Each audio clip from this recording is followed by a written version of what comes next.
Hello, people out there in YouTube land. I just wanted to do kind of like a surprise stream. I know I didn't really make any announcements that I was going to be online. I know that maybe nobody's watching me right now, but I at least wanted to create a recording of the first Amender versus Marte story. Now, in dramatic fashion and flair, I really wanted to just pretend. I mean, well, this is actually reality of how shit would actually really go down in the real world. Um, I know I didn't announce this stream at all. I didn't do anything. This is kind of like a surprise stream that I'm doing, but this is going to be extremely enjoyable. I'm going to make this quick and then I'm going to make my exit. So, if the audience can kind of enlighten me a little bit, we're about to encroach into some territory that's going to be a little bit different as I then begin to drop a story, because I know that me and First Amender are going to be going at it, and this is going to be extremely entertaining. And then not only will this be extremely entertaining, but I want to present a story of how this debate's going to unfold, because I know that me and First Amender are going to be coming to blows at some point. I also want to recreate the battle that is going to happen. So while I get everything set up, I appreciate everybody for kind of watching right now. I know you all right now. What's up, Relentless RX? See you in the comment section. That's what's up. My fearless leader of the army, Relentless, is also relentless himself. Dare he go against the hordes of anybody in my comment section, they will be slayed relentlessly. Well, also heavily moderated as well too, and by this very benevolent person named Relentless RX, who issues an ironclad diplomacy like no other. So going into this, I present to you the battleground of everything that is going to ensue pretty soon, as me and First Amender are going to quarrel, battle, as he gets destroyed in the ironclad fisticuff arena of debate. That is going to happen. So it is now story time hour. I know this is a little bit unorthodox of me, a little bit unusual, but I am going to, you know what? Hell, I might as well, because if anybody wants to jump on, they can if they want to. But nonetheless, let me go ahead and just throw the link out there. I mean, far be it for me to excuse anybody from encroaching on me getting more viewer time hours, which I need to work on actually, which is also why I'm here. I also wanted to test this stream out because last time my computer had too much memory being used. I'm in school right now, so I'm kind of like doubling up my computer time right now in the space. And for some reason, it screwed up the last horror stream I was going to do. By the way, I'm going to do another horror stream. The link, if you want to join later on after I'm done with this spiel, well, you look at this as a spiel, but it's also going to be a First Amender horror story that I'm going to tell. If you guys know First Amender, I believe he's faced Rachel Wilson. I also believe he's faced Andrew Wilson. And also Jake the Rattlesnake owned him in a debate. Correction, that's Lord Jake. So all three of these people have faced First Amender, and guess what? Now it's going to be me. So this is completing the life cycle of First Amender's death on stream and his ideology. Woe to anybody that faces anybody who is friends with the Crucible, or the Crucible, which is Andrew Wilson himself. Woe to anybody that faces him in oncoming debates or battle. Okay, we're going to begin right now. And this is going to be glorious, actually. Let's begin.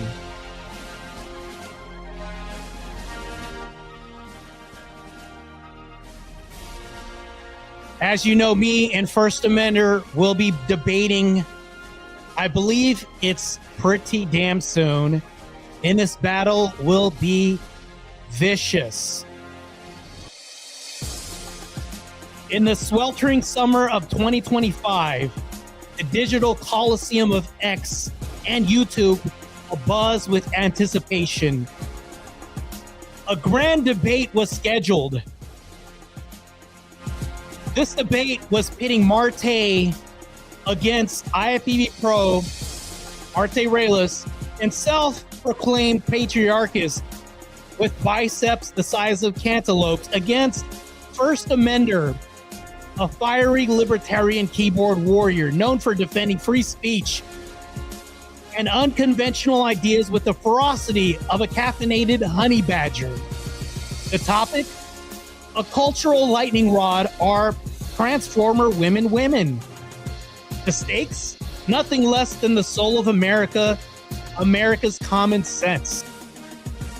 The virtual arena was packed with avatars, some waving American flags, others clutching popcorn emojis. Marte, clad in digital tank top that barely contained his chiseled and awesome physique from professional bodybuilding, stepped into the X and YouTube space with the confidence of a man who deadlifts 600 pounds for breakfast. First Amender, represented by an avatar of a bald eagle, weirdly anonymous, holding a copy of the Constitution that he says he believes, crackled with energy, ready to unleash a torrent of his pseudo-logic and memes. The debate began with Marte laying down his thesis like a sledgehammer on concrete. Biological reality is undeniable, he boomed, his voice reverberating through YouTube servers. Chromosomes don't negotiate. Double X is female. XY is male. Trans women are not women. They're men navigating their truth, but truth isn't biology's boss. He flexed for emphasis, causing a few audience members' screens to glitch from sheer insanity and intensity. First Amender countered with a rapid-fire barrage. Identity is a personal freedom. If somebody identifies as a woman, who are you to gatekeep? The First Amender protects self-expression, and science isn't a monolith, Marte. Studies show gender is a spectrum. He posted a link to a 2019 study, but Marte was ready, swatting it away like a rogue protein shake. Studies, Marte chuckled, his laughter a deep rumble that shook nearby Wi-Fi routers. You're citing papers funded by agenda-driven think tanks? Let's talk first principles. Humans are mammals. Mammals have binary sexes. You can't identify as a toaster and expect to plug you in. The crowd roared with laughter, and a flurry of fire emojis flooded the chat. First Amender, undeterred, pivoted to philosophy. What about the soul, the mind? Gender is a social construct, and denying somebody's identity is denying humanity. He posted a GIF of a philosopher stroking his keyboard, but Marte was unmoved. Humanity doesn't rewrite DNA, First Amender. Marte shot back. Respecting someone's feelings doesn't mean I have to co-sign their reality. If I identify as a 7-foot NBA player, does that make me LeBron James? No. It makes me a guy with dreams and a bad jump shot. The audience erupted, with Marte slam trending instantly. As the debate raged, First Amender grew desperate, throwing out buzzwords like inclusion and lived experience. Marte, however, was a rhetorical juggernaut, blending logic, humor, and the occasional Bible verse or good measure. Genesis 1:27, male and female. He created them, not male, female, and TBD. Common sense, my friend. The X YouTube space was now a digital wildfire with millions tuning in. Finally, First Amender played his trump card. Oh shit, here we go. Almost like Panelverse-esque shit going on. You're just a meathead, hiding behind muscles and dogma. The crowd gasped. Marte grinned. His teeth gleamed like a freshly polished barbell. Meathead, maybe, but this meathead's about to deadlift your bullshit argument into oblivion. With a final crushing point, if Transformer women are women, why don't they compete in men's sports? Because biology matters. And deep down, everyone knows it. Marte sealed the debate. The YouTube poll finished flashing 78% for Marte, measly 22% for First Amender. The crowd chanted, "Common sense, common sense." But the story didn't end there. Enraged by defeat, First Amender demanded a face-to-face showdown at a local gym, which he's never been to in his life, because nothing says resolve an ideological dispute like a physical confrontation. Marte, ever the showman, agreed, and the two met at Iron Paradise Gym, a place where protein powder dust hung in the air like sacred incense. First Amender, wiry, skinny, and fueled by Red Bull, squared up in his taxation is theft tank top.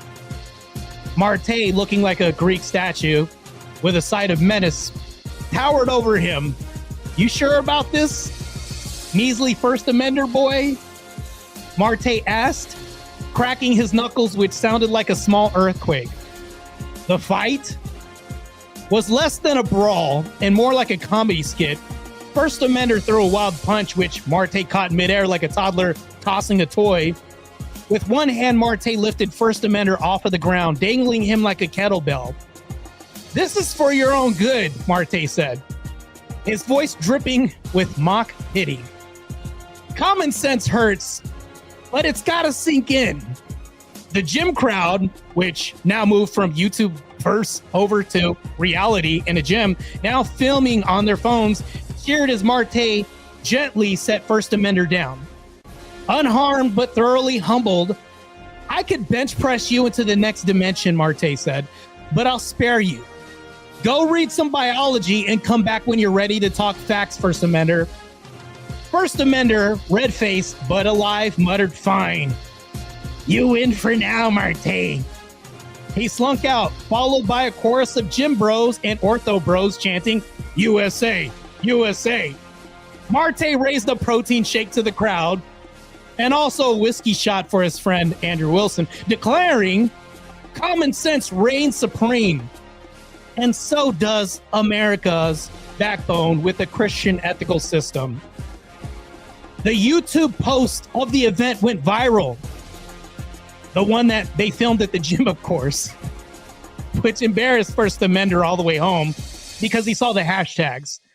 Hashtag Marte Mercy trended alongside clips of the non-fight. Pundits declared it a victory for clarity over chaos, and Marte returned to his preacher curls, his faith in biology and freedom unshaken. Somewhere an eagle shed a tear of respect, and the spirit of American common sense flexed his own metaphorical muscles, stronger than ever. Now, gentlemen, ladies, I hope that gave you a chuckle while delivering the epic showdown that we've envisioned that's going to happen. First Amender, I look forward to seeing you in battle. This is definitely going to go down in hilarious comedic fashion. And I look forward to seeing this. It's going to be a wrap for this guy, and it's going to be amazing. Now, granted, debates are a very subjective sport. Not only are debates very subjective, but I think that's why we have to have polls sometimes. Now, the story that I read to you was brought to you by yours truly. I look forward to meeting First Amender in the arena of minds. This is going to be rough for him. It's going to be a very, very rough battlefield for First Amender. He's taken L's from Rachel Wilson, Andrew Wilson, Lord Jake Rattlesnake. Now, I get the pleasure of turning this guy into a piñata during a debate stream, which I will thoroughly enjoy. This is going to be amazing as I tear First Amender to shreds in this debate. Now, hold on. Let me go ahead and check these tweets because I see that I have a salute. I don't know if this is US or us, but damn it, why do you have to make such a hard name for me to pronounce? The guy with the very difficult name, and of course the x-ray of a hand, beloved story behind that. Don't know what you mean by us, but I get it. Yeah. Also, you guys can come up if you guys want to. I've also streamed the link. You don't have to if you don't want to. Now, recently, I've kind of flexed my debate skills a little bit in Grid One's chat. Grillopoulos. Damn it, I'm going to screw your name up.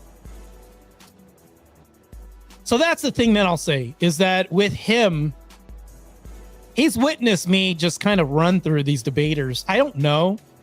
Agrillopus, do you think that I did halfway decent in the Grid One debate? I just wonder. And yes, Exiled One. I actually like that name. I think that sometimes to be exiled from an arena can often be a good thing. I'm exiled from a lot of arenas. That's why I have only a few number of friends.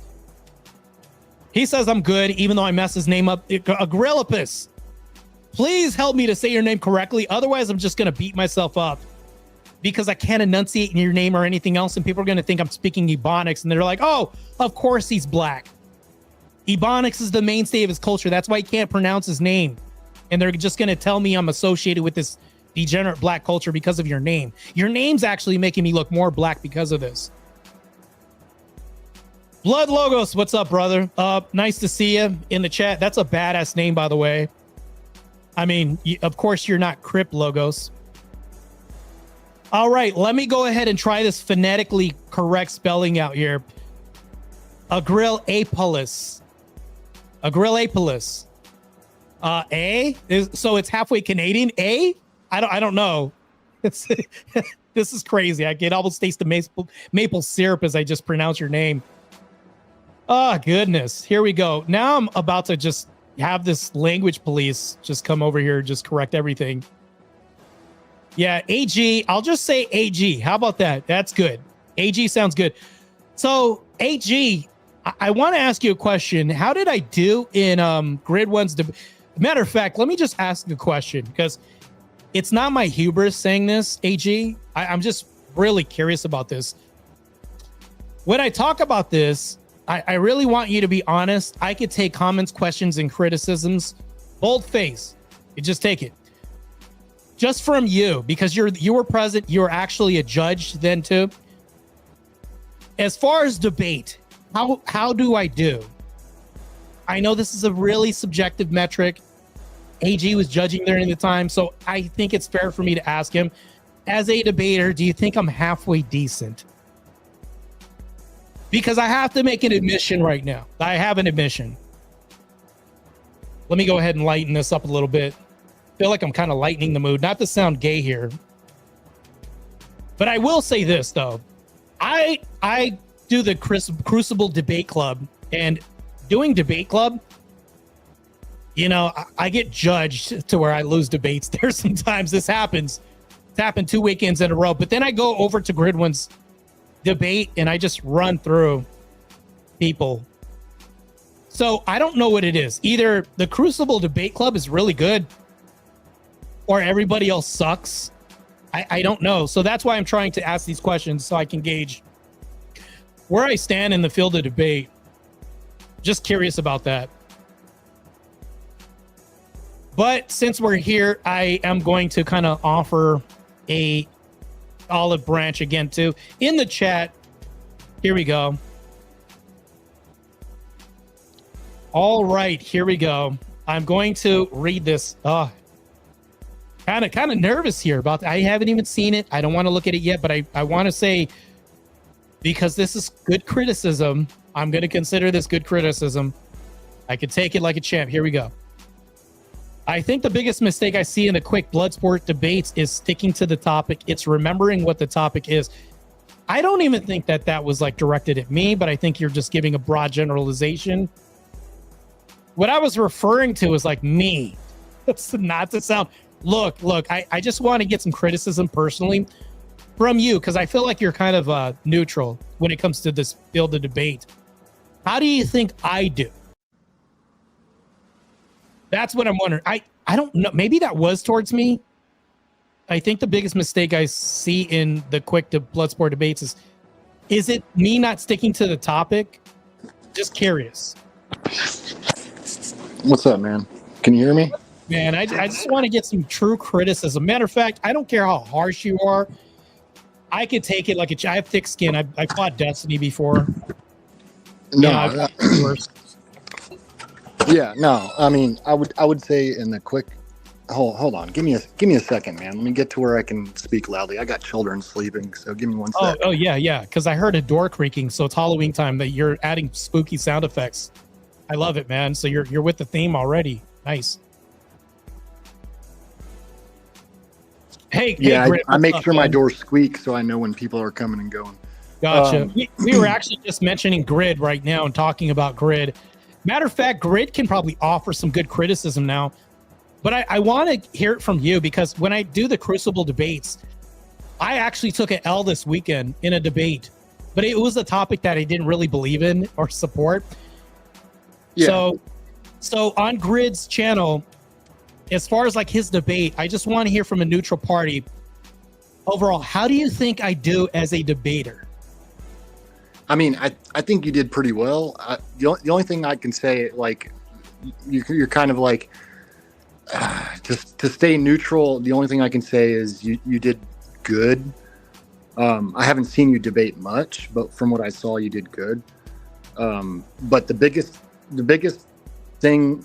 issue I see with these quick debates is like sticking to the topic, and it's really easy to get lost in the weeds. And then with these quick debates, you can't get lost in the weeds like at all. So I always try to say, like, keep the other person in the corner as much as you can, and try to stay out of it as much as you can. Are you saying that one thing you see in the debates I do is I deviate a little bit? Is that what you're saying? No, not you. I just see that commonly. Oh, I was referring to me. I see it. Well, here's the thing. When I debate people, they deviate, and I let them. I'm not going to stop them from deviating, by the way. Yeah. But that's what another thing I say is sometimes saying less is saying more. So letting them get into the weeds, that's okay. I just would say try to like pay attention to how far you get in the weeds. But I'm not saying you did. I'm just saying that's one of the things I noticed the most. Yeah. So as far as me, because I don't know, maybe I can hear Grid's criticism. Grid, I know you're out there. As far as like me doing the debate where we had like the thing on Friday night when I showed up, and then there was like a panel of debate people, and we were waiting for people. Emmett showed up, Abe Dinkus showed up. I'm just asking, like, are there anything else as far as my arsenal debates, how I debate, my style? Is there anything I can probably improve on? Like, if you could critique my debate, the good, the bad, my style of debate, like maybe something I can improve on. Matter of fact, Grid, I could probably be authentic in saying this. He's probably had way more experience in these kind of debates than I do. Actually, a Gorilla Police, like you probably have way more experience than me. I've only been at this for about a year and a half as far as doing online debates. And that's really what I'm asking for, is like a critique. But yeah, well, I hear you. I don't have experience debating. I don't debate. I watch all the debate. I try to watch as much as I can. I think you can be. I think you could still be a fairly good judge of like what's good debate and what isn't. That's what I try to do. I try to kind of like come into it where like I'm the complete dumbass and you have to convince me. And let's just say I don't know anything about what y'all are talking about. You have to convince me, and that's what I try to come into these short debates as. Now, like, I noticed a lot of the judges too. They come into it and they do know a lot of this stuff, and that's cool. And so do I. But I try to come into it like I don't know anything, and you have to convince me. Now, the longer form debates, that's different. It's like that's going to be like, all right, I know the facts on the spot, and that's getting into the nitty gritty of what words mean and shit. But these short form debates, a lot of that might not matter as much as how you're convincing the crowd. Yeah. That's true. I'm firing up my computer, so this will be easier. Give me a second. I'm on my phone. I was just watching. Grid one actually makes a really good point. He says, in general, Hold on real quick. Grid one says, in general, I would say that in preparation is key. I can always tell when somebody's reading from notes or whatever, and no one ever likes that. Refreshing yourself from notes is one thing, but when you lose eye contact or sound wooden because you're reading from a script, no one buys what you're selling. Yes, I totally agree with that. Yeah. Yeah, and I especially totally in the agree with long form ones, the long form debates, you can definitely tell too. Yeah, especially. One thing I will say is though, I on my screen sometimes I'll have notes. What I'll do is I'll open up like 4 tabs. Not saying I'm in the grid debate or anything like that, but in previous debate it kind of messes me up because I'll have like contradictions in one end, and I'll have like my email tab, and then in my next Gmail tab, okay, because I'll switch from tabs, and then one will say like questions to ask, and I'll read questions from like as it's a prompt, because these are questions that I have at the ready. Sometimes I'll look at my email and say, okay, well, I'll read this when this pops up as well too. So that happens a lot too. I think that sometimes this can kind of be this can make me look real, have the audience questioning things as well too. That's what I think is so great about grids, is because it's on the spot. You never know what the topic is going to be, so you can kind of, you think you're kind of wide ranged in stuff that's going on, and they could just pop this off the wall topic, and then they can you can kind of be like, well, I'll say the negative on that, and it's like, wait a minute though, what the fuck did I just do?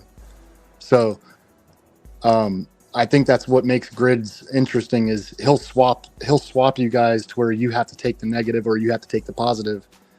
Yeah, I didn't have any time to do any. That's what makes it kind of grid gives you like no time. You have like 1 minute, and then he's like, okay, all right, let's go. I'm just like, I can't, like that's what's very difficult. So that's to a grid saying, that's what I do. I literally sit there and I shorthand and I write everything down as it's going, and I web them together depending on what everybody says. And I know everybody has their own different ways, like scoring point types of system, and I just look at, like, you're convincing me, and depending on what you say and the other person says, I'm webbing that shit together, and it's all in a 7-minute time period. I mean, I'm just talking about the short form debates. I like the short form debates because I think that it's just, sometimes I feel like the only rebound I get is like if somebody else has a hole in their argument, or if somebody else makes a mistake, I then try to capitalize on this and be like, oh, like I automatically have this thought. And I was like, hey, since you said that, we have this other issue now that you gave yourself. Like, you're actually making more work for yourself in this argument. But yeah, I think. But that's kind of what I see is part of a lot of people's problem is they do that, and then they get kind of carried away and off the topic. And to me, when I'm sitting there, like, you're convincing me of what that specific topic is in a very short time frame, I'm like, you're not really convincing me, or maybe you are, but it kind of depends on where the conversation goes. But that's why a lot of times I judge the way I do, is because once people get so far off in the weeds, I'm gonna revert back to what was on topic. Yeah, I could see that too, because they're actually making more work for themselves, and they can actually put themselves in a deeper hole getting off topic. Grid one also says talking too much is another huge problem. Don't use 8 words when you could use 3. Don't feel like you have to fill the space if your opponent goes quiet, unless you have a serious attack or rhetoric. Fair point. Yeah, I can see that. Yeah, that grid. I'm glad you're adding to this discussion, because I've only been doing this for about a year, maybe a year and a half, like not that long. And maybe you have way more experience than me. You've probably seen way more debate panels, things like that. So of course, at this time, I'm just looking at some criticism, comments, anything that I could use to kind of help me out, because obviously I'm still going to be a student of this game. I have a debate with First Amender coming up, and this is our Transformer women. And that's the question of the day. He's had this debate already with Andrew Wilson. And I think having this debate, kind of me studying that same debate, hate to say it, but I do study my opponent's defeat. And there was one with Alex Stein, I think, where Alex Stein kind of crashed out a little bit. I still have to watch that and study that too. So, yeah. Grid 1 says the simpler you can reduce a problem or position to the easier it is to defeat. If your opponent throws out 5 points, make them reduce them to 2 or better yet 1. Oh, shit.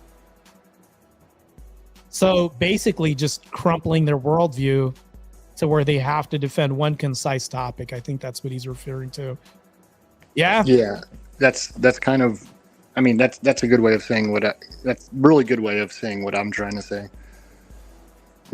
I mean, like, that's why a lot of times, like, you see people, and I'm not trying to throw out names, and I don't know everything about these people, but like, good debaters like Andrew Wilson and these type of people, when you get into the longer form, you start breaking down what these words actually mean. They hate that. And that's a really good way to get the opponent lost in the weeds. And they'll say, well, hold on, these are just semantics. And Andrew will be like, well, semantics are extremely important in debates. And they don't want to have to go down that road. And see, in the short form ones, debates, you like, the semantics don't matter as much, but they still kind of matter.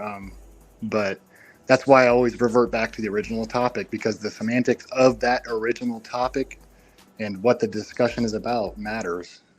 Yeah, because you have to figure out what we're talking about. I think that's why semantics is extremely important. Also, Victor says the only thing I could say about your debates is that you repeat your point too many times and don't give your point another angle. Yeah, Victor, you're right about that. God damn, man.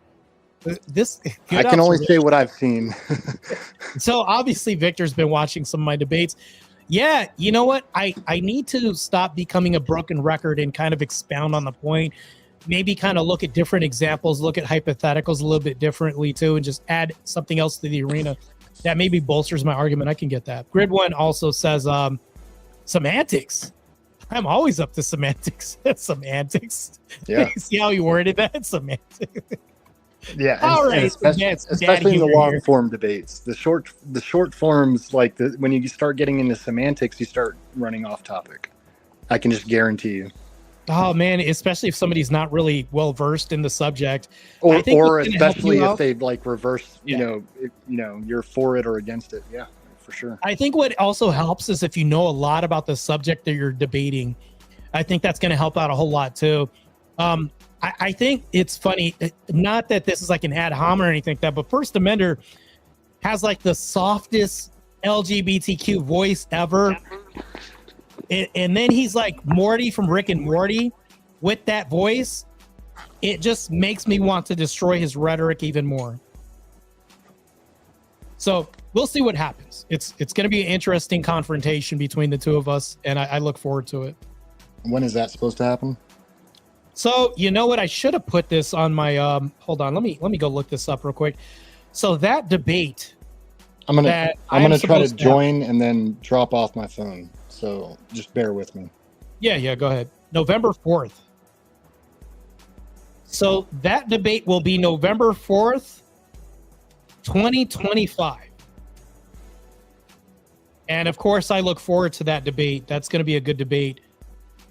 On November 4th, that's pretty soon, actually. It's going to be a very interesting debate. I'm going to see if I could just send this. I don't know if I could send it to myself, but we're going to see if we can possibly do this. It's a very interesting debate format that I'm doing. So let's get down to the next comment right now. I know we're kind of having like a borderline thesis happening in the comment section right now, but I'm going to read this also. Grid 1 Motorsports says it also helps to really understand why behind a topic. Oh, that's a good angle. Like if you are debating are trans men being able to drag the topic into the theoretical and esoteric can reframe a losing position. Wow. I feel like First Amender is going to be trying to do this. I feel like when he starts feeling like an L's coming, he's going to try to reframe the argument. That's one thing that I do think that he is going to do. I've seen him do this with Andrew, and it's extremely interesting. extremely interesting. I feel like he scrambles. This is one thing that he does is just he definitely scrambles when it comes to like debates. Like I think almost anybody when they're backed into a corner, they just start reverting to things that they do know and they've studied, and then they try different angles and things like that too. What's up, Mo Rebuttal? Another guy who I'm facing on matter of fact, we have a debate later on. I believe it's November 19th. Me and Mo Rebuttal are going to be debating. So it is, does the red pill harm men? I'm actually, and I know that Grid 1, this is going to put a bad taste in your mouth, but I'm defending the red pill. I'm going to say that right now. I'm defending the red pill against Mo Rebuttal, who says it's harming men. Yeah, and just to speak on what Grid was saying, that was what I was saying is if you can get them lost in the weeds and they're on the defense while you're holding your ground. That's kind of what he's saying. Yeah. So this is it right here.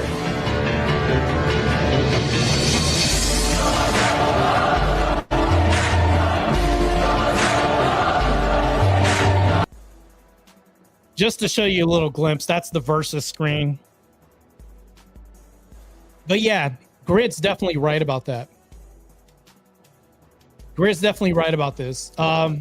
Yeah, Grid says Grid's got a lot of info. Grid's them. I mean, he's seen a lot more debates than I have. I like to watch them, but he's been in them and watched them. So damn, man, Grid's like been in the trenches, bro. So you could tell, because how I know Grid's been in the trenches is because when I see him talk, he doesn't. And look, this may be like me giving him all his flowers and credit, but I don't see, whenever Grid talks, he doesn't waste his words. That's one thing I noticed that a lot of people do. They say things because they just want to have input, but Grid actually has some emphasis behind what he's saying. And then I can also see examples of this playing out in the real world like this. He says, you will see Fabian Liberty do this. Watch his stuff. He beats people by taking them out of the "it is because I say it is" and drags them into the theory where they have to go with reality. Oh shit. It's crazy. Yeah. So Cool Vic says he'll also, I think he's talking about our boy First Amender here, says he'll also just straight up lie and deny he did it in my debate with him on the same prompt. Oh crap. Cool, I just Vic, got here. What are you debating him on, man? I'll bring it up on the screen real quick, Mo Rebuttal, because I mean you're going to be an opponent in a couple weeks. Mo Rebuttal, everybody, the guy that's going to be one of my vicious opponents here. Good to meet you. I'm going to bring this up on screen. I have a rule. I have a rule though. Usually, when I'm debating someone that is ideologically kind of similar to my view, I tend to not go for the throat. You know, it's more of a Why friendly. not? Okay, hold on. Now you and I have beef now. No. Why do you and I have beef? I'll tell you why. Well, okay. Why are you going to be nice in a debate where we have? Oh, I never said nice. I just said I would go for the throat. Why are you not going for the throat? Because I can win the debate without it. Oh, I like your confidence. Grid 1 also says yes, red pill does in fact harm men. Yeah, I was actually, so when I got that prompt, I asked like 3 times, like, wait, he's taking the negative on it? I just made sure. I was like, okay, all right. You didn't think I could you didn't think I would take the prompt? Excuse me. No, it just surprised me, like from what I've seen from Hold on, it surprised you. Why did that me taking this prompt surprise you? Well, I mean, I haven't seen much. I just haven't seen much of your content, and just I don't know. From what I think, we've had like a few exchanges that loosely touched on it, and I just got kind of like a different take, I guess, on what I thought you would be thinking. I didn't think you'd be super pro red pill. Grid 1, I think that I will say this: he has to be pounded into dust. I don't know if you heard my Grid 1 my First Amender story time at the beginning of this debate. It's pretty awe-inspiring, actually. I could say it again, but it's pretty. I'm gonna clip the shit out of it. It was pretty good. Mo Rebuttal, you would thoroughly enjoy it, actually. Yeah, I did take the prompt on that debate, and I could play a good. I'll just say this: I can play a really amazing devil's advocate. I think I can at least. It's hard for it's hard for certain subjects, right? Because certain subjects are just so kind of vicious. You feel icky doing it. Some of them are really meant for no survivors. I mean, it's true. But I've done it before too. You know, it can be fun. Hell, I think there was one panel we were on where I actually took the devil's advocate with you. I was like throwing stuff at you just for shits and giggles. Wait, when was this, Mo? Was this on a panel or something, or what? Yeah, it was like on a random panel. I think it was something I was. I barely remember. I think it was something to the nature of I was arguing, something about, the state of the dating isn't as bad as you make it out to be, or something to that nature. Where I was like making a case for like women need options, and I was just saying all kind of stuff. Yeah, well, I don't know. I think that when we think about these things and we're on panels, I think that these are just testing grounds for the real deal. And I have to treat it like the real deal. Like, Mo, if you and I have ever had an exchange in the past where it was like a confrontation of ideals, I never treated it like it was practice, because I was like, well, one day I'm probably going to see him in the arena. Why would I kind of play right now when really these habits could carry over when I do have a real debate? Why would I just play around? I might as well do this for real. So that way, when I do it for real in the debate, like I don't have step and I can just carry this over wherever I go. That's my thinking, though.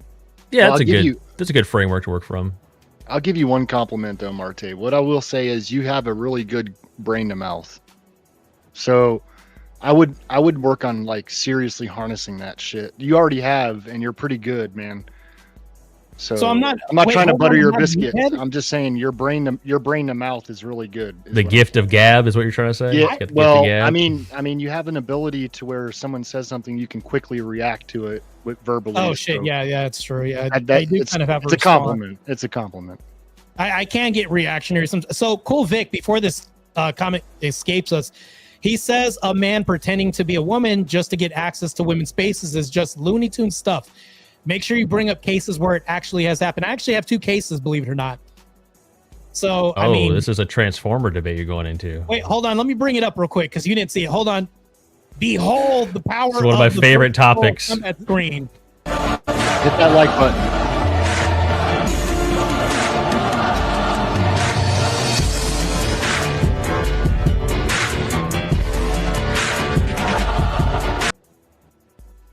Yeah. So if that was like a Mortal Kombat screen, that was it. I had to animate mine because when Speakeasy came out with his, I was like, let's see what this wuss really looks like. And guess what? He looked like Morty from Rick and Morty. Same, the worst voice and everything. So I'm like, yes. All right, cool. We can do this. So I'm ready. Also, smash that like button. The mighty relentless RG, who's also a really based conservative Christian as well too, will delegate with an iron fist of democracy in my chat if anybody steps out of line. So good stuff. Time to ball, by the way. Speaking of which, Mike Ball in the chat. Yeah. Good to see everybody else. Cool Vic's in the chat too. Yeah. Yeah, cool Vic as well too. First Amender is putty. You will beat him, and he will claim Yes, he actually did that in Andrew's debate. He said, "Oh, now that I've gotten you, your rhetoric has failed." And he said this like several times. And Andrew was like, "I don't know what universe you're talking about where you ever won the point that you just made." Like he reiterated this. So he says, "You will beat him. He will claim he won and continue in his fantasy land. There's no winning for you." Yes, I know, but there was a win for Andrew Wilson. And I think that if he can declare he won, but guess what? Here's the thing, though. There's something that Speakeasy does. Mo, you can even co-sign this because you've heard this before. Speakeasy actually holds a poll in his chat. So if he wants, unlike Sarah Tomato doesn't hold a poll, she'll do like the electronic, I think it's whatever it is, like the whatever program software reads who won a debate, who's more based. She started presenting that, which I thought was cool. But Speakeasy is going to have a poll in the chat for who had the most compelling argument. I think James from Modern Day Debates does the same thing too, which I think is good. So if I end up winning the debate and First Amender says, "No, I won, you lost," well, guess what? the town square kind of speaks up. And yeah, Mo, what do you think about that? Well, I think in many debates, probably 99.9% of the time, the other guy's not going to admit that he lost. So really, it's just you butchering someone for the crowd to prove the point, and it's ultimately for the chat and the people viewing it that you get your point across for. I was going to say the same thing. I think it depends on what channel you're on. It's going to depend on what the chat votes for. So, I mean, yeah. You're always going to have a little bit of bias, especially when it comes to the chat, man. Well, that's ultimately why we do this, right? We do it for the people. Yep, exactly. So you get to see the different views. Yep.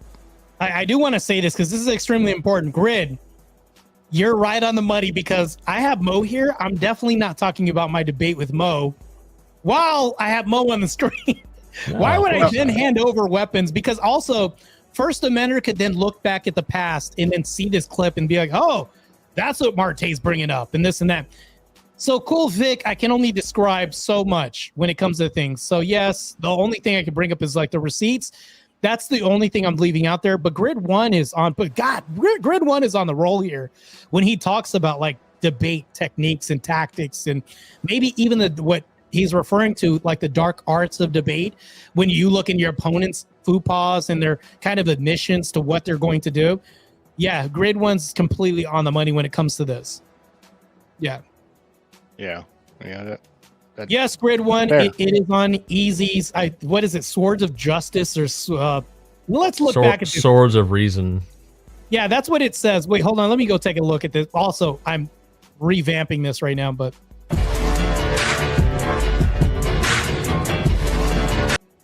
yeah, Swords of Reason. That's what it says. Yeah, I'm glad Easy started doing those. Grid, if I'd have known that we could have had it on yours, I found it after I took the debate. I get it, but I gotta, I keep my obligations once I make them. And First Amender, I'm excited for this debate. I plan on stomping the shit out of this guy. I like the new platform with the Swords of Reason, though. I like the way it's set up. Like you have the uninterrupted, and then you have the open floor. I like it. That I do like. I do like that, how it's uninterrupted, open floor. First Amender, from what I see, he tends to spurg a lot. And when he starts losing a debate, he starts getting emotional and pissed. He did this in Jake's debate as well, too. Grit says the chat will not vote for First Amender, so he will still say he won. Yeah, I get that. But I'll always have video evidence of what buffoonery partook in front of me. And then also, First Amender says, one thing I would do is, go ahead. What were you going to say? I was going to say that this is kind of a similar debate I've seen First Amender have before. And it was a while ago, so I forget exactly who it was with. But Grid's on point. This comment right here. He's on point. Yeah. I mean, one thing, well, damn, I'm not going to go into it because then what Grid said before, then I'm going to fall into that. Yeah, unless he goes to some weird cyberpunk reality or something. You're like, don't talk about how you could beat him in a debate. And then you're like, one thing I would do in this debate is bring it. But yeah, I mean, it's on Transformers, man. How worried are you? No, it's okay. It's okay if back. We can't give him a step, and let me take one SP. Man. Hold on, okay, you're not revealing your strategy. He's just revealing what he would do. It's all good. The smile on Mo Rebuttal's face as he just envisions the end of First Amender and his denial of his ending. I'm sorry. It's just a ridiculous worldview to hold, and it's completely undefendable. I mean, just with basic questioning. So, I mean, it is. It's gonna be it's gonna be a slaughter. Honestly, I don't see it going any other way. Yeah, this is gonna be a cope. There's gonna be a lot of cope. I already know how it's gonna go.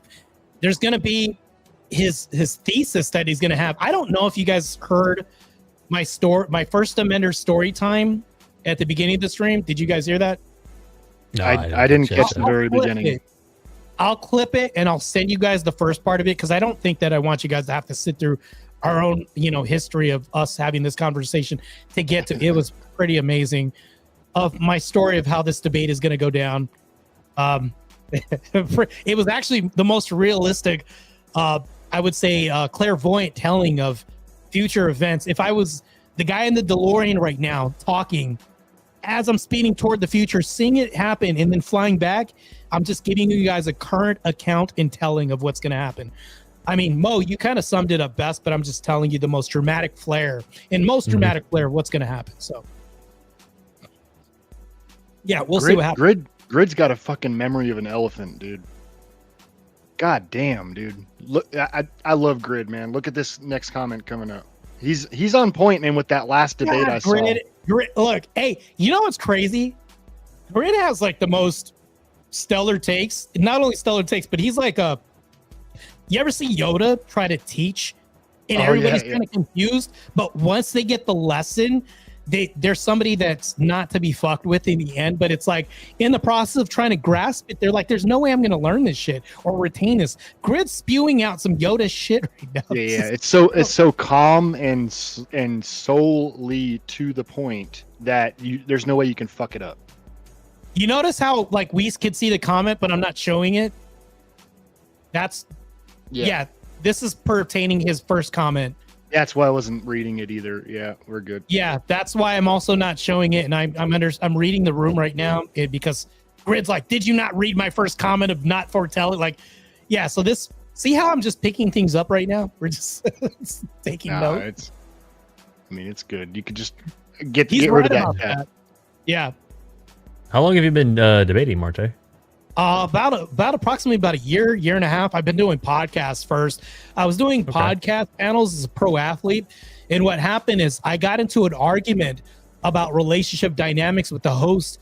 I don't know if it was Dave Palumbo from RX Muscle or somebody from a Muscular Development magazine or something like that. We got into it and I was like, no, when you're dieting, most people tend to be emotional in relationships. So bodybuilding can be a detriment to your relationship because while you're calorie depleted, guess what? That's male PMS. And I started going into this little diatribe and this guy was like, so we got into it. So another show called me or sent me an email saying, hey, we'd like to have you on our show, but not about sports.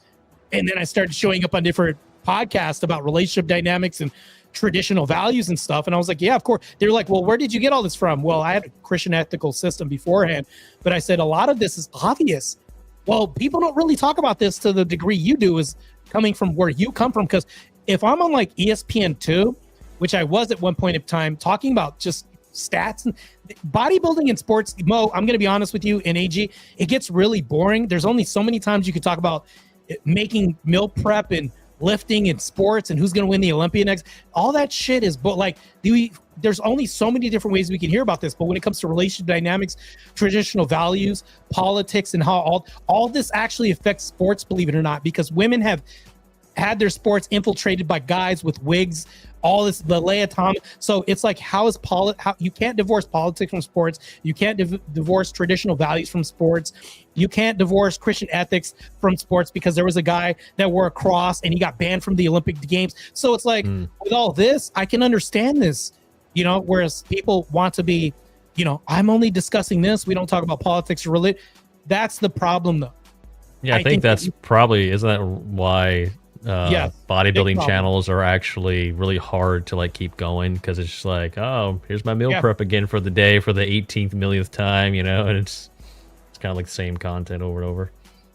Yeah, and that's the thing though, is like not only this, but you can kind of get put in a box where it's like now you're boxing out and ostracizing people because they're not familiar with baseball or something else, when really it's like relationship dynamics, politics, religion, your belief system, all these other things with society going on. It's like mostly it includes more people in the argument. And then not to mention this, you're not ostracizing people at the same time. So I think that when you turn into a walking ESPN show, you tend to start ostracizing a lot of women from the conversation that need to be included in the conversation, to be honest with you. I think that more men and women should be having these kind of knockdown, drag out conversations about feminism, Transformers, all this other stuff, because left alone, I think that Mo and AG, if you take guys out of the equation, and like, let's say we're voting for the next election and you take guys off the map, what color do you think the election map would be? Blue, right? Yeah, probably. Most of it, yeah. Right. I think the Yeah. demographics break down to Somehow. mostly blue. Yeah. Well, Right, and somehow I think we've been we so have to- driven apart that this kind of conversation is the only thing that's going to bring us back together. Yeah, I That's the- agree. I that's think the that we thing. should have this conversation. These Even if tough it's disagreement, conversations- it's tough, but I mean, you have to make them realize, and they might try to make us realize, but it's the conversation that we're not having that's fucking divided us. Yeah, I think that it is dividing us because people don't want to sit down. What it is though, and here's the thing that's kind of wrecking society as well too, because people talk about feminism the whole time, when really, to be honest with you, it's all these simps and all these people that are actually honestly kind of like messing the field of dating up, and dating like leads to marriages because people don't, I mean, I don't know who gets married without having to court or date or any of that stuff first. But I think that these men are kind of messing up the dating land. I'm in the dating landscape, believe it or not, and I'm, currently talking to somebody. But here's the thing, though, is while I'm talking to this person, I'm having these conversations in person in real time. Like, hey, these are my political beliefs. I don't like feminism. This is what my definition of feminism is. Do you believe, like, these are questions that guys don't want to bring up on dates. And mainly, if you are a guy that's a simp, you're not going to bring this up. It's not typical conversation at all, and it should be, but it's not. Yeah, I think that we should kind of start vetting people early and weeding them out. Because Mo, if you're dating somebody, or AG, if you were in this dating landscape, because I heard you have kids, so I'm assuming that there's somebody else, right? But here's the thing, though. I actually have a girlfriend at the moment. I would consider it that. My late wife passed away in 2019, but I just kind of started. So, based. Hey, Grid, take care, man. Good to see you in the chat. By the way, I appreciate all the good advice and all the support, man. I feel for any guy that's currently in the dating field. I got out quite a few years back, so I'm happy that I got out when I could. Wait, when you say got out when you could, you don't have to divulge anything. But what does that mean when you say you got out when you could? I found someone to get married to, so I found someone that matched my worldview and I can relate to that. I can relate to that because I've known my girlfriend for years before I started dating her. I've known her since, through workplace. We knew each other even when my late wife was alive. I just remember even back then it was bad, right? So I can only imagine what it's evolved to now. Oh God, I can't imagine either. It's rough now because here's the thing, though. Look, you guys can judge me all you want to, but I look at these dating apps as like the video game. Like if I'm bored, I'll go on there and scroll, and then like even today I was like, okay, don't judge me. You guys are gonna judge the shit out of me for saying this, but I was driving, and then I'd look and scroll at the same time, and I'm extremely picky. Like when dating apps first started coming out, remember guys that just started doing this? They didn't care what it was. It was the numbers game. Yeah, they just started scrolling, and they were like, whatever hits me, then I'll decide. Like I don't do that anymore because I started learning that dating apps, when you started to get on there, I didn't realize this till it was explained to me, that this algorithm starts putting ugly girls on your dating pool as far as that, because you're accepting all the ones that are ugly too. But if you start becoming really picky, it starts becoming more selective of who like the 300 pounders, it actually just kind of like omits them. Min-maxed it. I didn't know you could do that. I didn't know that was a thing. Yeah, I didn't know that either. So I was like, okay, I'm just going to stop it's not even, what do you call that? It's not doom scrolling. It's like doom matching. Doom matching. Is that doom? You're just making up terms right now. Yeah. Matching? That's what I would think it would be. That's what it feels like. It's kind of what it sounds anonymous like. Oh, Miss D's in the chat. Of course, Jake Rattlesnake's mod, based, by the way, really based woman. Anonymous base. What's up, man? I had to go to an animal funeral today, which was really weird. There was like I was the only dry eye in the room because of course I'm stoked. Was there a 21 gun salute and bagpipes? It was a dog, but it was, man, dogs are like an extension of ourselves and families and shit. So it's like, yeah, that's rough on a dog pass, especially if it was a good dog. And it was a good dog, man. It was really good. And it was like, damn, man, this is kind of crazy. It makes me second guess like getting a dog and stuff. It's just rough, man. Yeah, because I mean, you're signing up for a time bomb, an emotional time bomb. Yeah, that's what it is. It's an emotional time bomb. I went there and it's weird because I know we're changing the subject a little bit, but I walk in there and there's like incense and the dog's like laying on a table with a blanket and they're taking like paw prints of like and they're taking a muzzle print on a paper and putting it in like a ceramic thing and doing that. And they're like, I guess that's what they're selling to. And they make pelts, they do taxidermy there and everything else. And they're just going to burn and incinerate this dog, put it in like some Egyptian urn and stuff. And I sat there in a viewing room. It's weird because you're in a viewing room. There's my friend Jordan, who's a scientist, by the way. He just graduated. And then there's like his family and stuff. And I'm in there just watching. They load this dog into this big, looks like this big semiconductor machine thing. And they're like, okay, that's it. We'll see. You'll see your dog in a week. And I'm just like, what?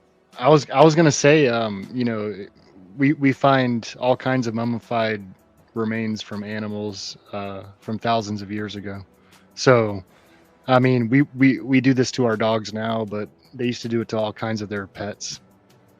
That's the thing. I had to kind of give like a eulogy, which I never done this for a dog before, but I was requested to do this. And in the eulogy, I was just talking about, you know, his puppy paws rest on our hearts forever, this kind of rhetoric. And I was like, this guy is like, he's an extension of your heart, of you and your family.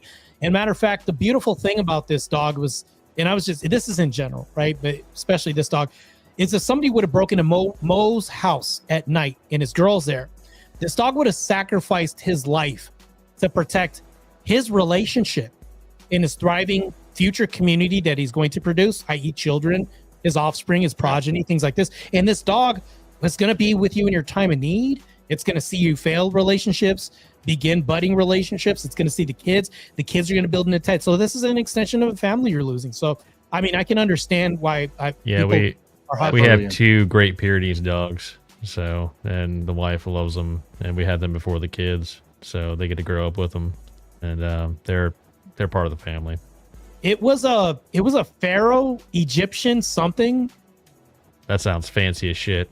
It was, bro. It was like they had to get like the whole thing. Okay. Look, it's sad that the dog passed, but the whole thing. You're even the name of the dog sounds like millionaire problems, man. It sounds like some kind of like high, like they can't even relate. You know. I mean, think about it like this too. When pharaohs came into power, that's when they started planning their death. Like this was an inevitable part of their life. It wasn't something that they could just, you know, forget about and it just never happened. Like Western culture is big on that. We're just like, oh, fuck it, we're never gonna die, or when we do, fuck it, and then you die all of a sudden. This sounds like plus. I feel like Western culture is especially attached to dogs, right? Like if you look at other cultures, it doesn't really have the same reverence for dogs, right? For sure. Yeah. Oh yeah. It's a very, I don't know, Americana thing, I guess. It's weird because I see women, they have like those little puppy purse dogs and strollers, which is really weird. I don't know if that's super cringy. Like to me, if you're going to do that, they're like fucking thousands of dollars, man, for these little fucking dogs you shove in your purse. It's also weird because we have a plummeting birth rate, and yet a lot of single women are coping and they're saying, "Well, this is my son here, and this and that." And these women baby, are they like say, having kids, and they're like, "This is their son," and they do everything for their son. Yeah. Then you find out it's a dog, or you look in the stroller and it's a fucking dog. Yeah, it's a dog. Got big googly eyes staring back at you. You skip the period when your eggs are going to be vital, and you just wait till you get older, and then you're coping, and you buy a dog, and next thing you know, it's in a stroller, and it's just like, it's so weird. Yeah, that is kind of a sad state when you go down the street and you see more like young women walking dogs than people with children. You know, it's kind of makes you wonder. Yeah, okay, this is going to be very morbid if I say this. I think that if I have a dog, I love this dog, and this dog would die for me, all the common tropes that we utter about dogs. But here's the thing, though. If we were in a survival apocalypse and I run out of my last canned food, you guys know where I'm going with this. Yeah, I think I would do it. The dog's going to get eaten. I would do this. I'd say, you know what? you're gonna help me stay alive for a little bit longer. What kind of apocalypse are we talking about, though? Because I mean, if there are no squirrels around in this scenario, like, what the hell? Dog out and hunt with me Have first. you seen that movie called The Road? No, I haven't. No, actually. No.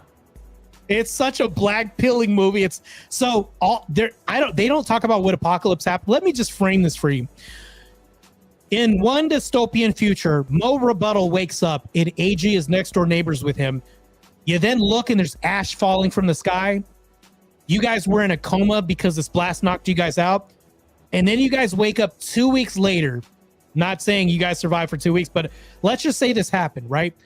And there's no neighbors, no nothing. All the stores, all the food's been raided. People took it. And you don't see a human being for miles and miles around. Electricity's down. Everything's down. Water is scarce. And you have to survive. No animals? Well, I would say me and Mo had figured that out together by that point, and we're just going to take it further from, miles and miles. We're going to keep going. Yeah, I'm just going to have him come over with all my ammo and guns. We're just going to like go hunting if we can. Yeah, I got my MREs. I got about 6 months of MREs, and all. And as long as there's squirrels and rabbits, we'll be good. Yeah, fuck that. So, okay, since Mo, you're a debater. I have to ask you a question. I had a horror debate stream that I was going to do because Halloween's around the corner. Yeah. I have like 50 horror questions. Oh, okay. I don't know if you guys watch horror, but I'm a huge, massive horror fan, by the way. I like horror, but I do tend to gravitate towards the thriller type movies. I find those to be more interesting, but I do like horror. I think it's adjacent. I was going to say, I love it's horror definitely... and I love thriller, but I don't think there's a lot of good newer ones. I think that John Carpenter's The Thing was probably like number one for me and one of the best ever. Oh, yeah, that was fantastic. You look at the effects that have aged fantastically because it was all practical effects. There was a guy named Botten who did the effects. His name was, I forgot his name, but John Botten or something like that. Yeah. So yeah, that was a fantastic I have some movie. questions. So I have a zombie apocalypse question, a haunted house dilemma, a final girl trope, monster empathy question, cursed object, vampire immortality, sacrificial choice, alien invasion, possession. I have a lot of these questions that I want to ask. Just to, matter of fact, I'll go for the zombie apocalypse. Yeah, I'll take that. You want to do the zombie apocalypse? Let's see what that one says, because I feel like this is kind of Russian roulette. That should be surviving the zombie apocalypse. I'll ask you two gentlemen this. So, surviving the zombie apocalypse, is it morally justifiable to abandon? Because of course, this has to be debate. The debate version of this. Is it morally justifiable to abandon a small group of survivors to ensure your own survival in a zombie outbreak, or should you risk your life to save others? I'd risk my life to save others. So, Mo, what would you do? I feel like there needs some. So, okay, do I get any more context? Like, do I know these people? Yeah, I mean, you don't know these people. I'll tell you the context. Just what you don't you know said. These people. Let's say that you aren't in a relationship. It's just you. Just me, so I don't have any kind of relationship, no family, just me. No family. I run across a group, they're in trouble. Yeah. Do I risk myself? I'd try to save them. Yeah. Is it morally justifiable to abandon a small group of survivors to ensure your own survival in a zombie outbreak, or would you risk your life to save others? The question is, is it morally right? I would say probably not morally right. No, I wouldn't say it's morally right to not try to save them. So in this time of need, you would have a moral compass. Yeah, because the question was is it morally right? Right. Yeah, right. That was the question. Yeah. All right. Cool. All right. I got your answers. Okay. We have vampire immortality. We have sacrificial choice, alien invasion, possession and exorcism question, mad scientist ethics, survival instinct, alien invasion. Let's get back to it. All right, here we go. Hopefully, this is like a Survivor series right here, by the way. If aliens invaded and offer peace in exchange for surrendering human autonomy, should humanity accept their terms or fight for independence at all cost? Fight that shit. Fight for independence. Oh, shit. Hold on. So you don't want to surrender your human autonomy? Fuck no. No. Because that's what makes us human. They could be a more advanced civilization with better They can weapons. say whatever they want, but once that you give that up, there's nothing guaranteeing what they're going to do with it. Okay, that was actually an easy one. Yeah. All right, moving on. I'm a small government guy. Can you guess? That was for 1,000, Alex. This is actually going to get tougher as we go along, believe it or not, because those were easy ones. So possession and exorcism, mad scientists and ethics. Stop me when you guys want to do it. Survivalist instincts. Survivalist instincts. Survivalist instincts. Yeah. Okay. In Saw style traps, is it acceptable to harm another person to escape a deadly game, or should you refuse to play even if it means your death? Wait. Harm doesn't mean kill, Here we so I would go. say harm doesn't mean kill. Question, so yeah, repeat that again. I'll read it again. In Saw style traps, like the movie Saw, is it acceptable to harm another person to escape a deadly game if you're given a choice, or should you refuse to play even if it means your death? No. Yeah, I would say it's justifiable because harm doesn't mean it's you're killing them. Plus, if you get out, then you have the ability to save them. Yeah, okay, I wouldn't refuse. Like if you had to chop off their leg for you to escape, I'd do it. You would escape. Okay, it's kind of like the hostage situation, where like the guy has the hostage and like you wing them, you shoot through, someplace to get rid of them to kill him, something like that. But given it's almost a similar. That's extremely appropriate. That's a similar. I was saying that's a similar question to: would you risk it for like a group of people that you don't know? Like, would I let the person chop my leg off so they could make it? Yeah, go, and then you get us all free, if possible. If not, then fuck it. At least somebody. And if you get that leg on ice, there's a slim chance. Yeah, they might be able to reattach that. You guys are really reaching right now. All right, I think I got your answers. Both of you guys are like, I would cause harm. I mean, we couldn't define death or whatever, but harm to escape and save yourself. Okay, both of you guys answered that.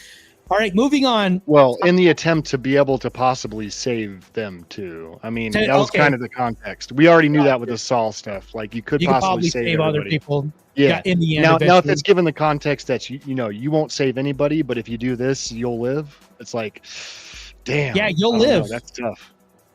Yeah, That's tough. Are you guys ready to move on to the other questions real quick? Because it gets crazier. Sure. All right. Time loop horror. Government cover-up. Slasher villain punishment. Apocalyptic cult. Government cover-up. Let's do that. Oh, shit. He just said small government, and then you said government cover-up. I think there's a trend here. Okay. In a horror scenario, this is the government cover-up question. In a horror scenario involving a government cover-up, like The Thing, for example, that we just discussed, should citizens trust authorities to handle the threat or take matters in their own hands if it was The Thing? Ooh, that might need a little bit. Oh, shit. I don't know. This is tough. This is tough. I told you it's going to be tough. Well, it becomes a resource question, right? Do you have the resources to deal with this as effectively as a government entity? I mean, you just needed fire to kill The Thing. Yeah. And on the other hand, you have no guarantee if a government finds some sort of entity like this, they wouldn't want to weaponize it in some way. True. So there's the question. I would almost still say, I would even before you repeat it, I would say we take it out on our own. So no government intervention. You wouldn't like the government cover up and blow the lead on everything, right? I mean, it's probably going to come down to that anyways, right? Okay, so it is The Thing, because I did put that in there. Should citizens trust authorities to handle the threat, or should society take matters into their own hands? You're saying we should take it into our own hands. I think human error escalates, by the way, too, if you take a societal prescription to anything. Yeah. Well, in that scenario, I probably would lean more towards letting the government take care of it, just from a resource standpoint. Could possibly isolate it if they have first contact and know more about it. Whereas, like, you have Jed the farmer get on board, and he's like, "Oh, because what happened in the Blob? Some guy stuck a stick in the mud, Or Now in you're the adding thing, and it- now you're adding context. You know what I mean? So I didn't Yeah. know that. Yeah. well, it's not context. I'm just changed saying, it. what if? Well, no, just by the Well- nature of the thing, right? If you It's the thing, yeah. yeah, if someone gets to it, like you could feel as capable as you want to feel, but what if somebody else gets to it and they're just a bubbling idiot, and then before you know it, it's spread to like 20 different people, and now the government can't control it. Well, True. I mean, you know, it I would depends lean on on the the government. thing. It depends on the thing. I mean, if the thing is like an ESP that knocks out all our government, then what? Oh no, then it's what the thing from the movie. Thing from the movie. Fuck, The Thing? What movie? Oh, The the, Thing? thing. Oh, this thing Yeah. could be Mo rebuttal, and I wouldn't even know it. That's Yeah, the we wouldn't problem know. I about it. got you. My Yeah. bad. You have to touch my blood. I missed the most important part. Right. We'd have to do a blood test, right, Mo? But here's the thing, though. Would we know this societally, or would you still trust the government? That's kind of what I was leaning towards, but I missed the most important part. But I was like, there what if you we go. didn't, you know, This is my bad, crazy. man. My bad. All right, Mo. All right, so I trust the government. What say you, Mo, and AG? Yeah, I would do the government. Yeah, let the government handle it. I mean, I Yeah. guess I would go for the government until that shit failed. Yeah, and then we take it in our. I'd let the hands. government handle it, but I'd be restocking my food and things like that, preparing just in case it goes south. I'm ready. I mean, here's the I'm thing, just- though. In the movie, if that thing got out, we'd be screwed. If it Yeah, got some that- vegetation and pretty wildlife, much. the plant, there's nothing that would have stopped that thing, I think. no. It's agriculture apocalypse. Yeah, we would have been cooked. Agrilla Yeah. apocalypse. So, all right, I'll move on. You guys stop me if you guys want to. Slasher villain punishment. Apocalyptic cult. Apocalyptic cult. Apocalyptic called. Yeah, I see that one. Oh shit! I got a unanimous decision. Okay. So obviously, you guys are probably well versed in horror, like me. I'm just gonna assume, so you guys know what movie I'm talking about.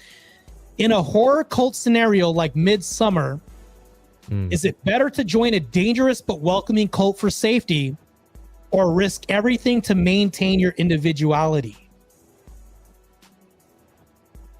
I'd risk everything. So if we're talking Sorry. just like the Midsummer scenario, Yeah, I would go along with it long enough to like get away from them. I would play Mm. stupid. Yeah. That's what I would do. I would do that too. Yeah. Damn, Mo, what say you? I'd be dead. Wait, hold on. That wasn't even an option. You're just the black. You're just accepting. Yeah, you're just accepting your fate. Yeah, no, I would play along. I would No, I mean, I I'm would saying I would join risk it them all. boldly. Fuck them. But Oh I wait, guess, hold on. So you would risk everything to maintain your individuality instead of act along. Fuck yeah. But I guess I'd be dead. Damn, you guys turn nihilism. This is like nihilistic in like 2 just seconds. That's me, crazy. bro. I'm sorry. This is crazy. No, well, actually, in the movie, I think one of the people from their cult actually went back to civilization to pull people in or something of that nature, if I remember right, or something like that. Like they were allowed to leave. That would legit be what I would try to do, is try to go and get with other people. Fuck that. Yeah, that could probably work too. I've always been kind of anti-cult though. So Well, that's kind of good. I mean, it means you're not a liberal. So I have a good. knack for seeing that shit. all right, we're gonna get to. So the questions actually spawn 3 genres. We go to cosmic horror, and then the Cosmic last horror. 15 questions are tough situations in general, which is horror adjacent. But so haunted house dilemma, final girl trope, monster empathy, cursed object, vampire object. cursed object. Yeah, let's see that one. All right. If you find a cursed object, i.e., the videotape in the ring, we all know what hell that created. Mhm. Is it ethical to pass it on to someone else to save yourself, knowing it will harm them? What's the alternative? I would Shit, say don't no. think we put an so let's say there was an alternative, right? Let's say it ends with you. You either pass the tape on and it ends with somebody else, or you don't and it ends with you. Yeah, we'll say that. Yeah. That ended with I- me. I'd end it with me too. Damn, Mo, taking one for everybody. Oh, you know what? You guys are so traditional. Men I'd have jump on died the sinking grenade. ships I'll as take it for women the gets team. floated off. Go ahead. What's that? Oh, I said I'd jump on the grenade. I'll take one for the team. Well, here's the thing, You know what I like would do? the very nature of that scenario, you know, you have to think about who it could reach. It could reach kids, it could reach women, it could reach. Oh yeah, that's true. You'd be saving a lot of innocent bystanders. Yeah. It reaches a bunch of people. So at that point, I'd take one for the team. Okay, so we all would jump on the grenade. All right, moving forward. Vampire immortality. Yeah. Sacrificial choice. Go- what did you go for did you that. stop right there? Yeah, see the Yeah. vampire. Yeah. Okay. Would you accept a vampire's offer of immortality, knowing it requires harming others to survive, or is it morally a better choice, despite its inevitable? Wait, hold on. Let me get my grammatically correct ass back over here. My bad. Would you accept a vampire's offer of immortality, knowing it requires harming others to survive, or is its mortality a better choice despite its inevitability? Yes. I would take it, and I would save more than I would take. Yes. Wait, say that again? You're talking about immortality, bro. Yeah. This Yeah, is but what's something we can't the option? fathom. You immortality, knowing you have to harm someone, and what's the other Yeah. or what's the other option? Or would you kill yourself? I mean, We'll just you don't say have to. You wouldn't. Let's just say you don't kill yourself. Let's just say instead of taking the immortality from the vampire, the Well, vampire we won't kills. see that. Let's for YouTube. Let's say take Could you- yourself out. Yeah, can you? Yeah, TOS. Can you expand on the harm? Is it a little bite If you- here, a if you little? accept a vampire's offer of immortality, you're knowing it's going to require harming other people Yeah. to survive. Mm-hmm. Or would you rather just jump out in sunlight and just end it all? So Because he's going I to guess turn I'm. you regardless. Yeah, I guess I would look at the bigger picture. If someone did have immortality, even if it was required to harm people, you could use it to do more good. Unless you were killing someone, harm doesn't I mean, necessarily you'd mean have kill. That's what he's saying. You would have to You'd harm a drink few. blood to To, survive. but what I was Yeah, saying but is you have to might kill harm them a for few that. to save many. Yeah. Harm Here's a what few I to would save do. many. I would rob blood banks at night. Well, so you would take the immortality, yeah. Yeah, I would take immortality because here's the thing, though. So many sheep are in the field. Let's just go. Like, I can't die anyways. All these people with HIV. Well, you know what? Never mind.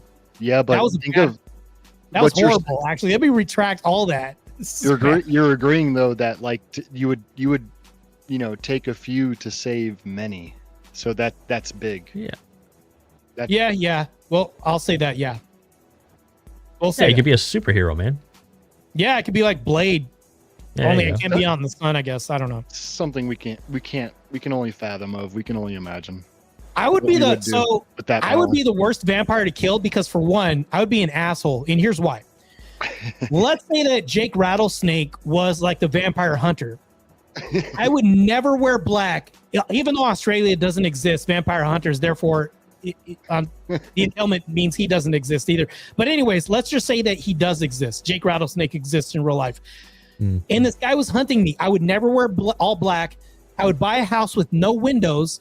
I would also have a house with 7 dummy coffins, which the other 6 were wired with explosives, and I would never have wooden furniture. This sounds like a Daybreak 2 movie. Like, have you ever seen that movie Yeah. Daybreak? That's a good. I like that movie actually. I do too. They have the Yeah. car with like the super tits. Fuck yeah, dude, that shit's legit, dude. I was like, what the fuck? You I want can't one even of those see, just like- now. I was like, how are they driving and they can't see? And Oh, they got this- cameras. Fuck that, dude. Yeah, they got all cameras. automated. Like, you It's have a all battery automated. problem, you're cooked. Oh, why? The sun's always beating down. Yeah, you're Throw some cooked. solar Like, panels. Throw some solar panels on it. Yeah, I don't know. Oh, in that's that crazy, scenario, bro. I guess it's implied they never went anywhere cold. And so here's the thing I would never do. Like if Jake Rattlesnake was a vampire hunter, I would never kill his loved ones, thus inspiring him even more to kill me. I go straight for Jake. So if Jake was Van Helsing and you were Dracula, it's I kind would of never kill. Like they always do this stupid, dumb shit. They'll like kill all the people's loved ones, and it motivates the hero even more. I would just be like, Jake has some stakes, and I'd be like, he's gonna stab me in the heart. I'm coming right after Jake. Well, no. Here's what you do. Here's the 200 IQ play move. Right. You're a vampire, so you're immortal. Means you have money. If you're not, then you're an idiot. So you have tons of resources, right? Wait, so you find Jake, you make him comfortable. He gets donations, his bank account swells, you get him, he wins a sweepstake. You make him so comfortable that he has no real urge to go out. It's like, I have my family here. What am I doing? Why do I want to be a vampire hunter? I can just sit here and sip pina coladas on the sunset. You know? Hope though. So let's say you're less crazy. than 200 IQ vampire. Wait, hold on. I have to address what Mo said. So Mo, you're saying there's no EBT vampires out there? Is this what you're saying? Vampires can't be on EBT? No, there's no way. Like if you're a vampire and you're just living in squalor, then you need to walk out in the sun. You're an idiot. What if they work at the hospital? So if I was dependent on Big Daddy government, Yeah. before I got turned into a vampire and I was an EBT person, by the way, I love fried chicken, and I was one of these people, you don't think that I would still want to have this mindset even if I'm a vampire? What if I believe that there could be stupid people turned.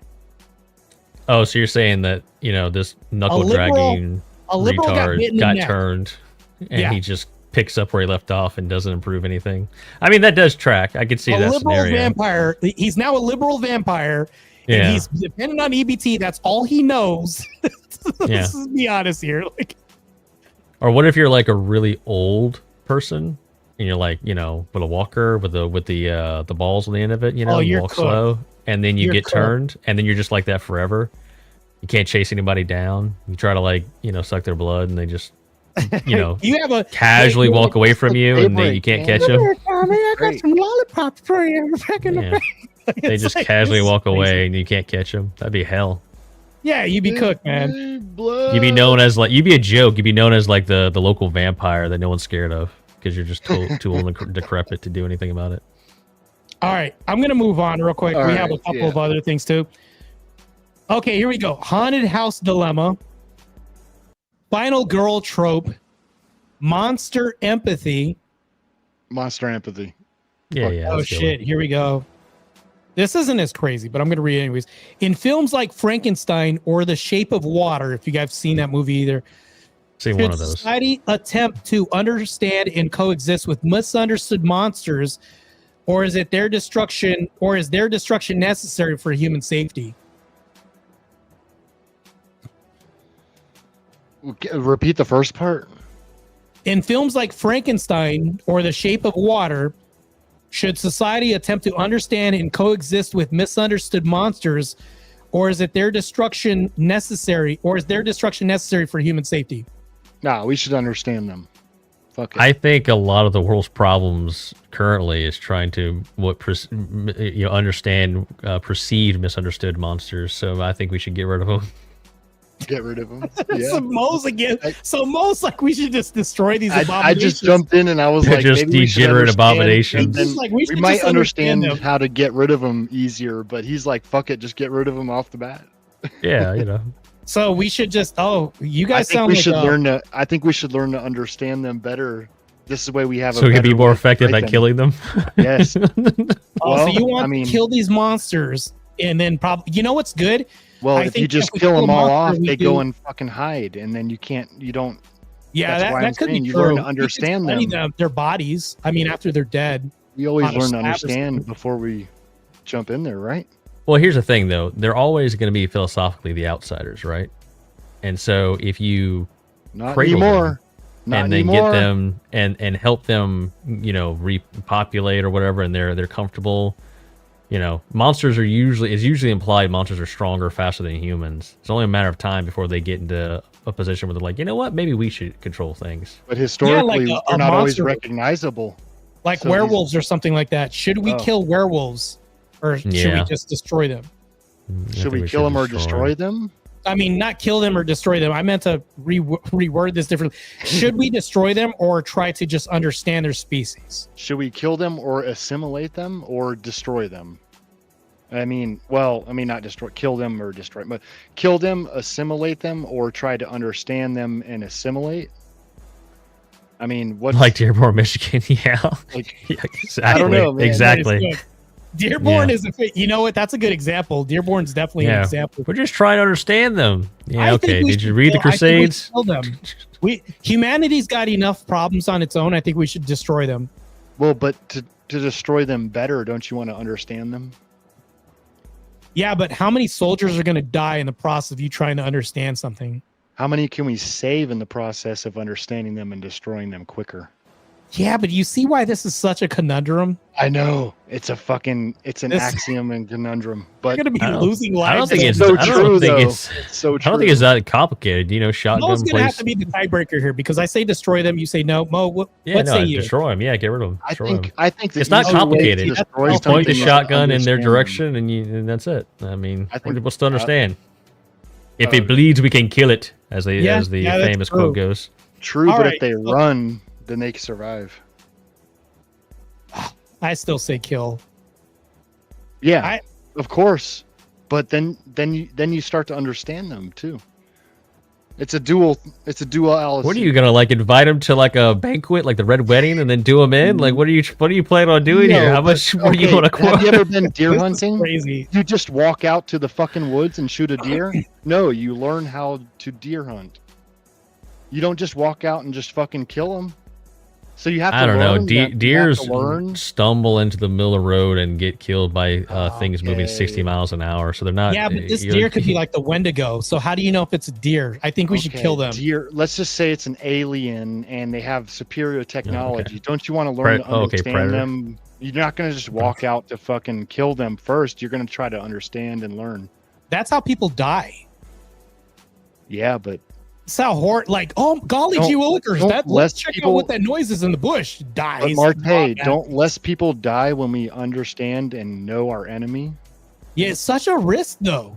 Like I we're think going it's to less- understand them. if What we does kill them. understanding mean, though? What is the scenario you're putting down? What are you envisioning happening? We You're know gonna their walk next. up- We know their routine. We know their next moves. We know what they're gonna do. So would we that know be what- a dialogue need with them, or like Well, what? I mean, I didn't ask the question. I'm just kind of answering. yeah, I'm just I- curious I'm with how Mo your on vision is killing them. playing out. right. More militaristic and futuristic. Yeah, this okay. is a tough question, but I'd say kill them for sure. Yeah. Well, Okay, I am gonna move on though, because that that's was the actually a end good game. one. Sure. There's so much more. All right, mad scientist ethics, time loop horror, Time loop slasher horror. villain punishments. Sure. Time loop horror. We'll go with. Yeah, this is my last one. I got to go after this one, fortunately. You know what? Since you're gonna go, I'm gonna give you a really hard one. Okay.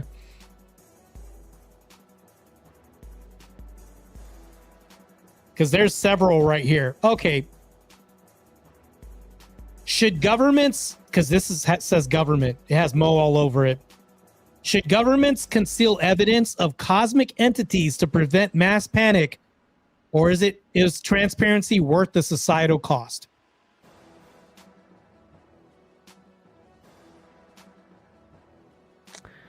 Say it one more time. Should governments conceal evidence of cosmic entities to prevent mass panic if we discover them? Or is transparency worth the societal cost? I would say transparency. And the reason I would say that is because if you look at just kind of like Hollywood, and this is dipping into conspiracy theory, but if you look into like Hollywood and recent events, it's almost like the populace has been primed to almost be open to the idea of extraterrestrials, to begin with. So I think a populace. It's been a slow process over the years. Yeah, though. I think the populace in general would be. It wouldn't freak out as much as like maybe like a 1950s population would, because they've had years. They've had E.T. They've had Aliens. All these movies, and then Kinda all like the a soft launch. That's what you're referring to. exactly. Okay. Yeah, all the disclosures of like unidentified flying objects they found. The government's released those. Mo, I got to videos get and you with things. one last one. I know it's disingenuous of me to say this, but is the concept of free will meaningless in a universe governed by incomprehensible cosmic forces? Is the concept of free will meaningless in a universe that is governed by incomprehensible cosmic forces? No.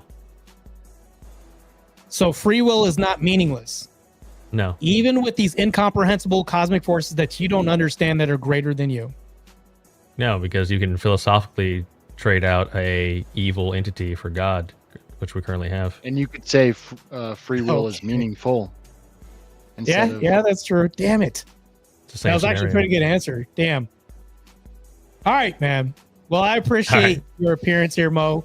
Yeah, had a good time. Crazy questions. And I was going to actually ask, what's the circumstances of being transparent as opposed to the circumstances of not being transparent? So if you reveal this societally, laws break down, structure breaks down, people freak out because upon the image of seeing these pictures, half the population goes mad. And this is guaranteed as opposed to what? The government concealing the evidence and saying, I don't want people to see this because upon sight, half of the population will go But what? But the same thing's going to happen either way. Saying, for your own protection, we're going to tell you that these cosmic entities that are all powerful, we don't want you to know that they exist because we're going to prevent you from discovering them. Because if somebody in society discovers them, now you've unleashed their curiosity. That's what I'm asking though, as opposed to what? We hiding it and they still find out and cause mass panic? Well, we don't know if they'll find out, but we're preventing somebody else from accidentally like nudging them to turn their look and gaze upon Earth. Right. So wait, in this scenario that it's guaranteed the populace is going to freak out. Yeah, and then on the other side, then I would have to change my opinion then because it was predicated on the current state of things now. But if everyone's just going to lose their minds, then that's why I love asking questions. It's like half the population is already mad. All right, guys, I'll check you guys later. Take care. All right, Mo. Thank you, man. Later. Good meeting you, bro. Yeah, if the population is going to freak out either way, then what's our alternative, right? Yeah, just them having no transparency, hiding it, and to them keeping us protected by us not knowing. So, what would you choose? I would choose the government protecting us because what would happen is you're a curious. Well, I just figured. I thought the answer was either them letting us know and being transparent and shit hitting the fan, or them not being transparent and shit still hitting the fan. But this is taking it a little bit. It's like a little bit further. Yeah. It's taking it further. It's like, okay, do we have the choice of the government protecting us now, as opposed to the government can only protect you so much from these are cosmic entities. Okay. That are I would say we don't know their power or scope. Okay. When I hear cosmic entity, I'm hearing like I'm a grain of sand compared to this thing. Right. Okay, so let's say like fucking Independence Day type shit, like that movie, but we like there's no like mystical, we just all of a sudden launch a F-16 into it and we get back. Like we don't know. We don't know. Yeah. We don't know. So I would say be completely transparent and let's fucking fight that shit. You would say that we should be transparent, tell the population so we can fight this. Hell yeah. Well, the problem with this is that people in the population are super geeks. You've probably seen X-Files, right? I mean, when I was a kid, yeah. Right. You remember that couple, the two guys that look like Wayne's World that had the van? Or picture like super geeks on planet Earth. We have people that can hack into systems, do all this. Yeah. Gotcha. Somebody is bound to say, hey, I can make contact with these things. Yeah, kind of like Jeff Goldblum's character. He's like, right. Oh, I found out the tick. That's problematic because if the government, mind you, hires hackers sometimes to say, hey, We Yeah, need but you on our wouldn't- side, even though you've been on the bad side, to help us fight crime. Well, if they weren't being completely transparent, then this character wouldn't have known to even look for it. They wouldn't have known anything. They would have been in there and dying with the rest of the people because they had no idea what was going on. Yeah. So if I they think weren't Jeff transparent, they wouldn't have known. Goldblum and yeah, and so that's why I say we be transparent, because that opens up the field of battle. That I mean, everybody you want to go to knows war with cosmic beings when you Well, don't have, you could if delay they're it. coming. Maybe. If they're coming in here, okay. So let's. Well, we don't know if they're coming. Well, I was taking into context in a hypothetical situation, like let's just say Independence Day type shit. You know, let's just say there's these spaceships and they're globalizing all over the world, and they're hovering over major cities. At that point, I'm gonna be like, wait a minute, this is fucking strategic. This is a game of chess. It is. So It is. I think that's why governments can only divulge so much.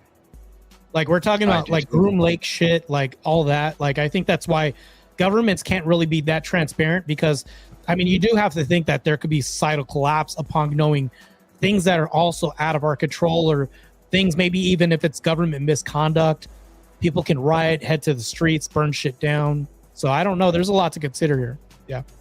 Yeah, I can say firsthand. I know what you're like. Never mind. I'm not gonna say too much, man. Yeah, there's a lot of shit that's going on that is There beyond is. our control, man. Yeah. I have a lot of family in the military, and I hear about this shit all the time. So that's why I try to avoid this conversation. Yeah, it's a tough conversation, especially with people who don't know how to, I guess, delegate their feelings somehow. But yeah, I get it. So, one question real quick. If a loved one is possessed and trying to delete you, would you delete them to survive or try to save them at the risk of your own death?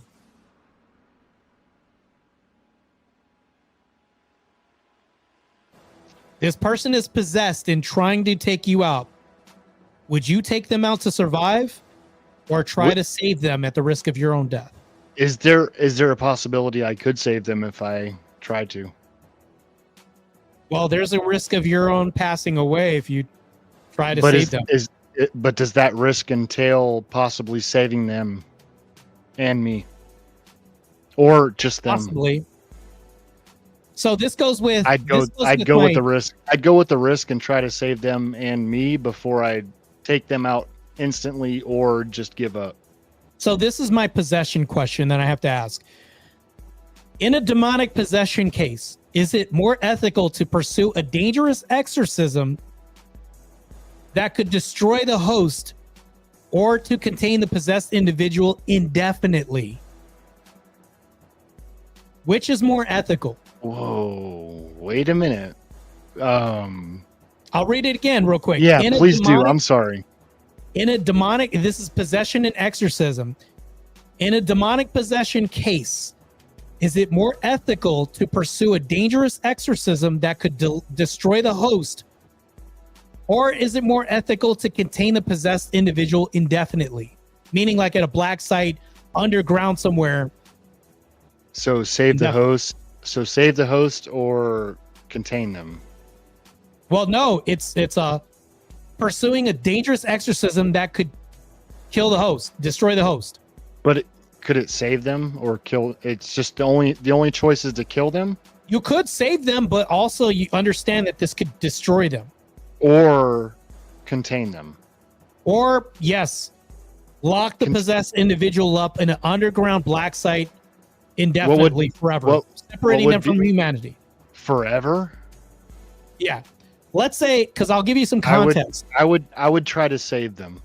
If this demon inhabits a body, the body stays alive indefinitely, kept alive by this demonic host, and it doesn't die. That's going to give you a hint as to what you're dealing with, too. Yeah. Or try to save them. Or possibly save the person, or they die in the process. or they die in the process, or you can be the next host if this demon jumps into your body. Wait. I didn't hear that part, man. Well, all right, I'll throw that part in there because all right, just repeat it all over again. Let's start if over. we know horror movies, okay, I'll throw on that. Yeah, caveat. I do know. Like, I'm thinking of a movie where who is it? God damn. I don't mean to throw out race, but he's a black actor, and it's an older movie though, and this alien type essence passes through the bodies, and he ends up surviving in the end because he passes along into a like an animal. What? So that sounds like a crazy movie. God damn, who is it? Oh fuck. I know my black movie actors as far as like the people in horror movies, but it's like that doesn't ring a bell. I'll repeat the question though, with a caveat. In a demonic possession case. Oh, somebody said Ghost Dad. Logo said Ghost Dad. No, I gotta look up this fucking movie. Oh, it's not name. that. Okay. I'll read it again. In a demonic possession case, is it more ethical to pursue a dangerous exorcism that could kill the host or turn you into a host, or to contain the possessed individual indefinitely in an underground black site or somewhere? Okay, I would contain the host. I know what the fuck movie I'm thinking of, but I can't remember the actor that. God so damn you it. would contain, the host host indefinitely. Yes. Which means this host is going to suffer, their soul trapped into this body forever. Soul trapped, dying. Yep. So they would have to jump on the grenade for it. They're taking the grenade. I'll take the grenade. Hit. Okay. All right. That's crazy though. So, okay. Moving on to the next question. Mad scientist ethics. Go ahead. What were you saying? No, man. I'm trying to think of what the fuck this movie is, man. I'm trying to think of. It's a 1990 to 2000. Denzel Washington? Yes, Denzel Washington. Horrible scenario. That's so it's like the spirit of a killer. Yes, right? yes, and it keeps jumping from person that dies to next person, and at the end of the movie, he somehow still fucking survives. Yeah. Yes, thank you, Marte. Thank you. Yes, I don't remember the movie, but it's got Denzel Washington in it. How are you going to say some black guy? Denzel's like one of the most famously black people. God damn, I was thinking of like crazy. Fucking somebody else. I'm sorry, dude. No, you're good. You're good. So you would keep the person alive indefinitely possessed? Absolutely, to save more lives. Okay. All right. You know what? I'll agree with you. That sucks for that person though. Yeah, but it definitely is beneficial to all the other people that it saves. So this is a crazy question because we're going through all the horror movie tropes. Okay, slasher villain What's punishment. What's the name of the movie though, man? With Denzel Washington. It's called Fallen. Fallen? Yeah, Fallen. Is man, That's I gotta watch name. that again. It's been years. Hey Dog says it's Fallen. I agree, it's Fallen. Okay, all right. Thank you. Yeah, that's the movie. Good job. Good job, Ball. Good job, K Dog. Thank you. So slasher villain. This is actually a good one. I like this question. We're doing debate topics as horror. This is a new thing I've never done. I've never seen anybody else do this. So I guess I'm the first doing this. Should iconic slasher villains like Jason Voorhees or Michael Myers be rehabilitated if possible, or are they beyond redemption and must be destroyed? Yeah, fuck, dude. Destroy them. So wait, you don't want to offer them rehabilitation? No, fuck no. What the If fuck? we have asylums in therapeutic care, medicine, like, Thorazine, whatever they call that, psych meds and stuff. Yeah, so destroy them? Yeah, bros killed like thousands of people, hundreds of people, tens of people. Bros killed bitches, and no. You don't want to take the liberal side of this and just spare life? You just I would say somebody like Jason Voorhees, like the bitch is gonna survive, but still drag them out into the street, hang them by their fucking toenails, pull one by one, pull them hair. Let's say that you have a definite way to destroy them. You wouldn't want to rehabilitate them. You would destroy them. Yes. Okay. All right. You know what? I agree because it's hell trying to get him to stop coming after you. Even if he doesn't run, he'll always find you regardless. I don't think for people like that there's any redemption. So you mean people can't be saved? These beings can't be saved by Christ or? Well, Jason Voorhees? No. Yeah, Jason Voorhees can't be saved by Christ? No, that's changing the goalpost. that's a huge goalpost. Oh yeah, it is. Yeah, it is. Jason. Okay, all right. That's huge. All right, time loop horror. This one's crazy. So AG, if trapped in a time loop, like Happy Death Day, would you use the opportunity to perfect your survival strategy, or would the psychological toll make you give up? What do you think would happen? You're going to die over and over again. You're going to pass away over and over again. Would you want to perfect this time loop to where you don't pass away and live forever in this loop? Or do you think the psychological toll would make you give up before that ever happens? I don't think I know what movie you're talking about.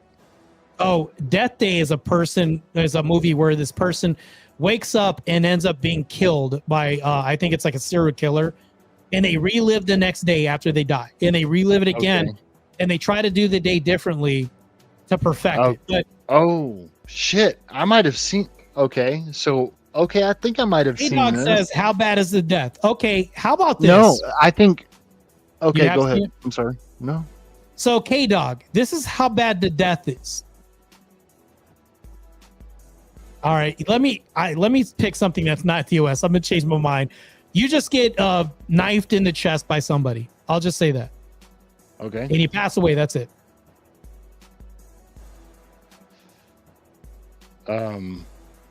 As opposed to fuck. I don't think I can't answer this. I don't know. Crazy movie. But okay, we'll move on because there's a ton of crazier questions we have. So, Mad Scientist Ethics debate question. We'll move on to this. Halloween edition on the Edge with Marte Rivers.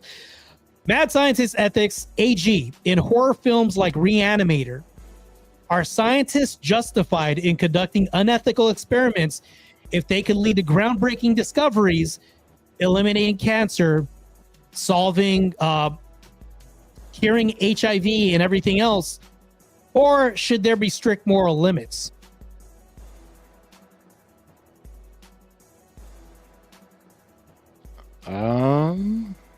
No. I think they should. I mean, I don't know. That's tough, man. Fuck. So you can solve HIV, cure it. You could solve cancer. But do you think, like in Reanimator, scientists are justified to conduct unethical experiments if they can lead to these groundbreaking discoveries? No, I don't think they should be fucking experimenting on anybody, though. So unethical experiments, you'd say no. Strict limits, right? Unethical? Fuck yeah, dude. All right. That was an easy one. I'll pick that too. Yeah. I mean, okay. No. All right. This is the next question. The next question. I gotta take a piss break after this, though. What were you saying? I gotta take a pee break after this, though. No, you're good. You're good. Sacrificial choice in a scenario like The Cabin in the Woods. You've seen that movie? Yeah. Okay, we're gonna go there with that. In a scenario like The Cabin in the Woods, would you sacrifice yourself to save humanity from an apocalyptic threat, or prioritize your own survival? Yeah, you should. I'm That's gonna easy. go. Yeah, that's easy. Yeah, I'm. All right, I'm you can gone. take a pee break. I'm gone.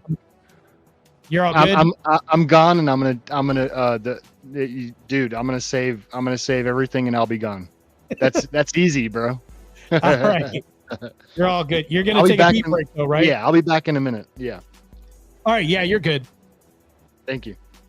No problem. So, audience, I have a couple of other questions right now. If anybody wants to come up, these get crazier. I don't know if anybody wants to do a survival horror debate stream, but this is the debate stream that I'm having right now.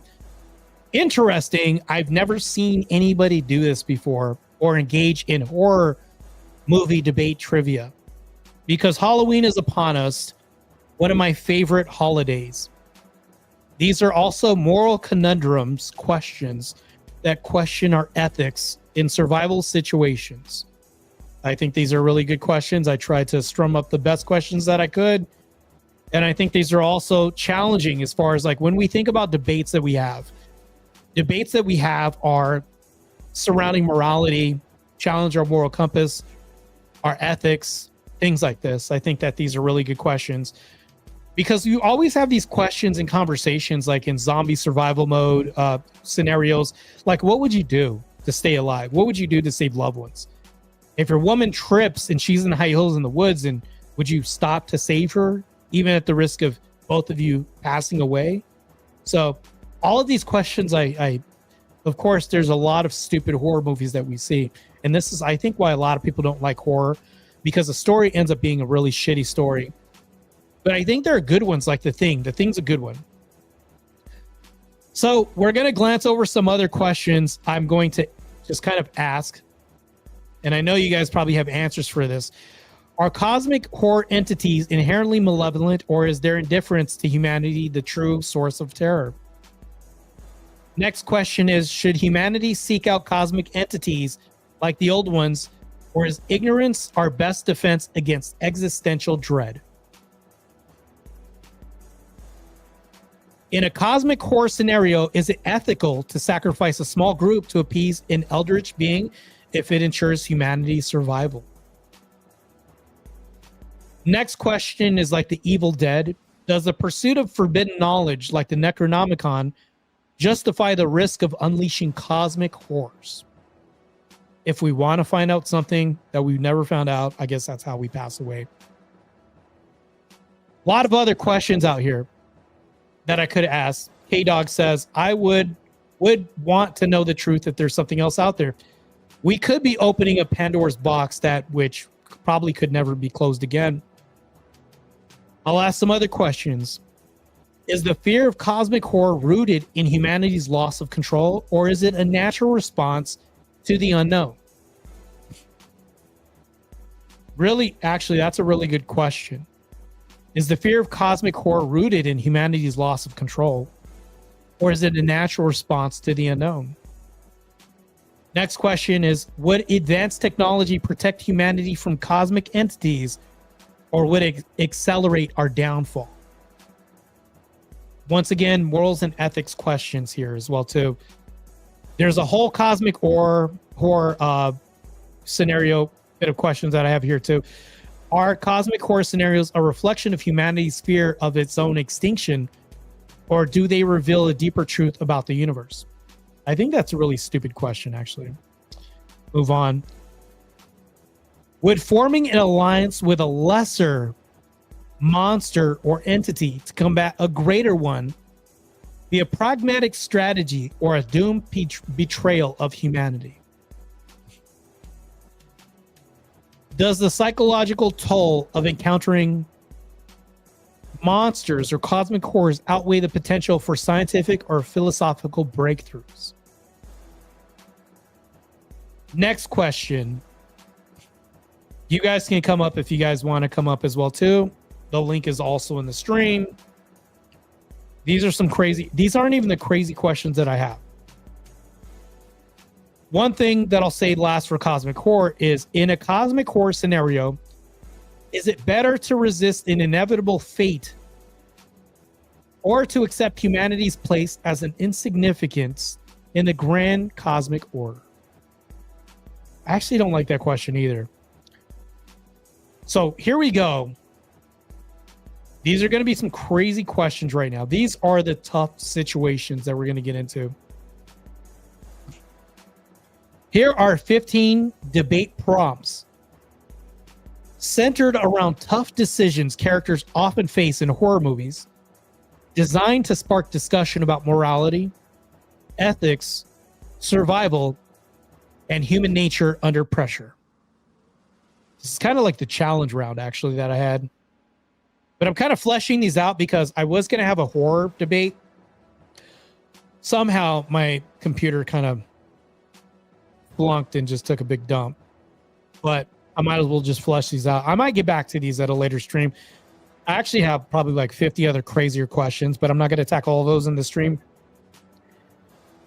A few questions that I'm going to ask real quick. Should you sacrifice one person to save the group from a supernatural entity, knowing the entity might demand more sacrifices later? Next question is it ethical to abandon a wounded friend to escape a pursuing monster, or should you risk your own life to save them? I think I would risk my own life. If you discover a cursed object that grants you safety but dooms others, would you keep it or destroy it, even if destruction risks your own life? It's actually a really good question. Damn, I'm good when it comes to some of these. When trapped in a haunted house with limited resources, should you share food and supplies equally or prioritize the strongest members to increase the group's survival odds? Next question is, if you can escape a killer by hiding in a place where another person is already hiding, potentially exposing them, would you do it?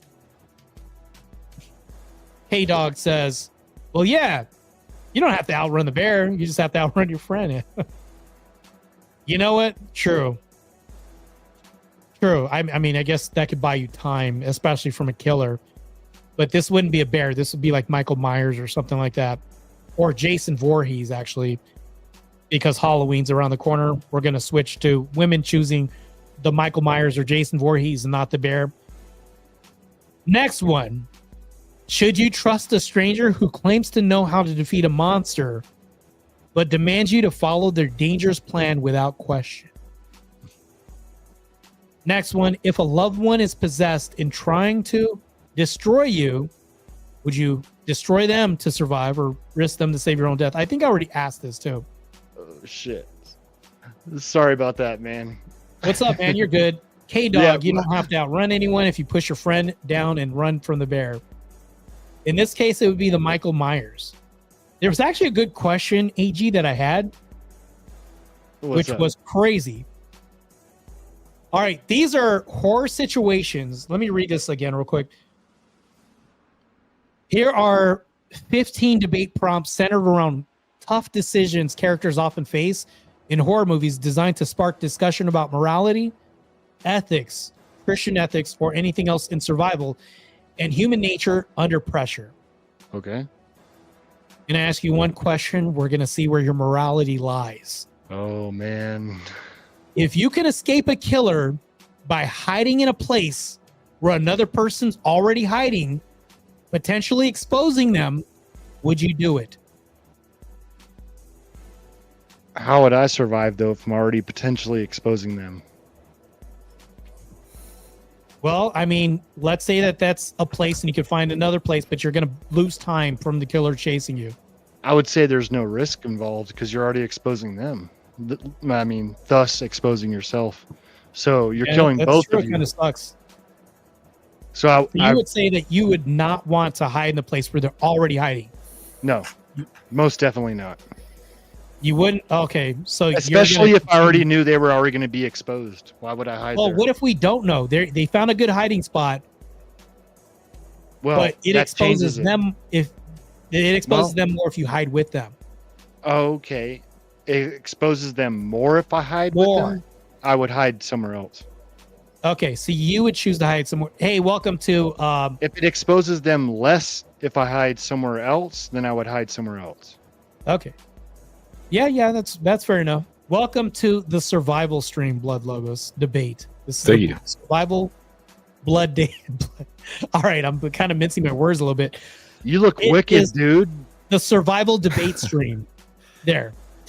Said it. Okay. Dude, that black light looks wicked, bro. It's not a black light. It's just like filters and stuff. Oh man, your fucking eyebrows and shit. They're like, okay, on my screen they're lighting up and shit, and your throat is all lit up. So I'm gonna ask a question, and I know I asked this already to the stream a little bit, and I'll ask this again too, real quick. Blood Logos, also, if you Good to meet discover you, a sir. cursed object that grants you safety but dooms others, would you keep it or destroy it, even if destruction risks your own life? It dooms others. Yeah, it grants you safety but dooms others. Would you keep it or destroy it, even if I'd have- destruction of this risks your own life? I'd have to destroy it. So you would take the hit for the team. Okay, that's a very endearing trait to have. AG, What if would you you kept destroy it? it too? What if you kept it? If you keep it, it grants you safety always, but But it it'll just doom other destroys it. people. But if you destroyed it, It risks your own life if you destroy it. but it saves everybody else. That's easy. No, it makes you safe, but it dooms other people from you with you having it. If you just, well, I know if you destroy it. If you destroy it, it risks your life. Yeah, but you no longer have it, so it doesn't doom everybody else, right? Yeah, it doesn't doom everybody else. If you destroy it, you could possibly be destroying yourself. Yep, I'm gone.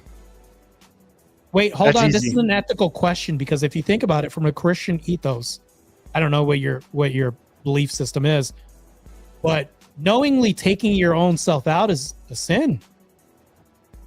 But wait, hold on. You're saving other people, so what a It's quandary. risking taking yourself out, though. It's Yeah, not it's actually- risking taking yourself out. That's crazy. It's not actually doing it. Yeah, that's true. You know what? It isn't the S word. It isn't taking your own self out. I agree. No. Yeah, I mean, You're saving humanity it's and other people. another S word. It's called sacrifice.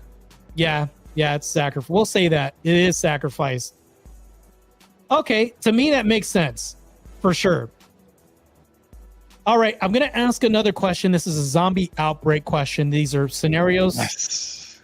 that are going to kind of test your ethics and morality.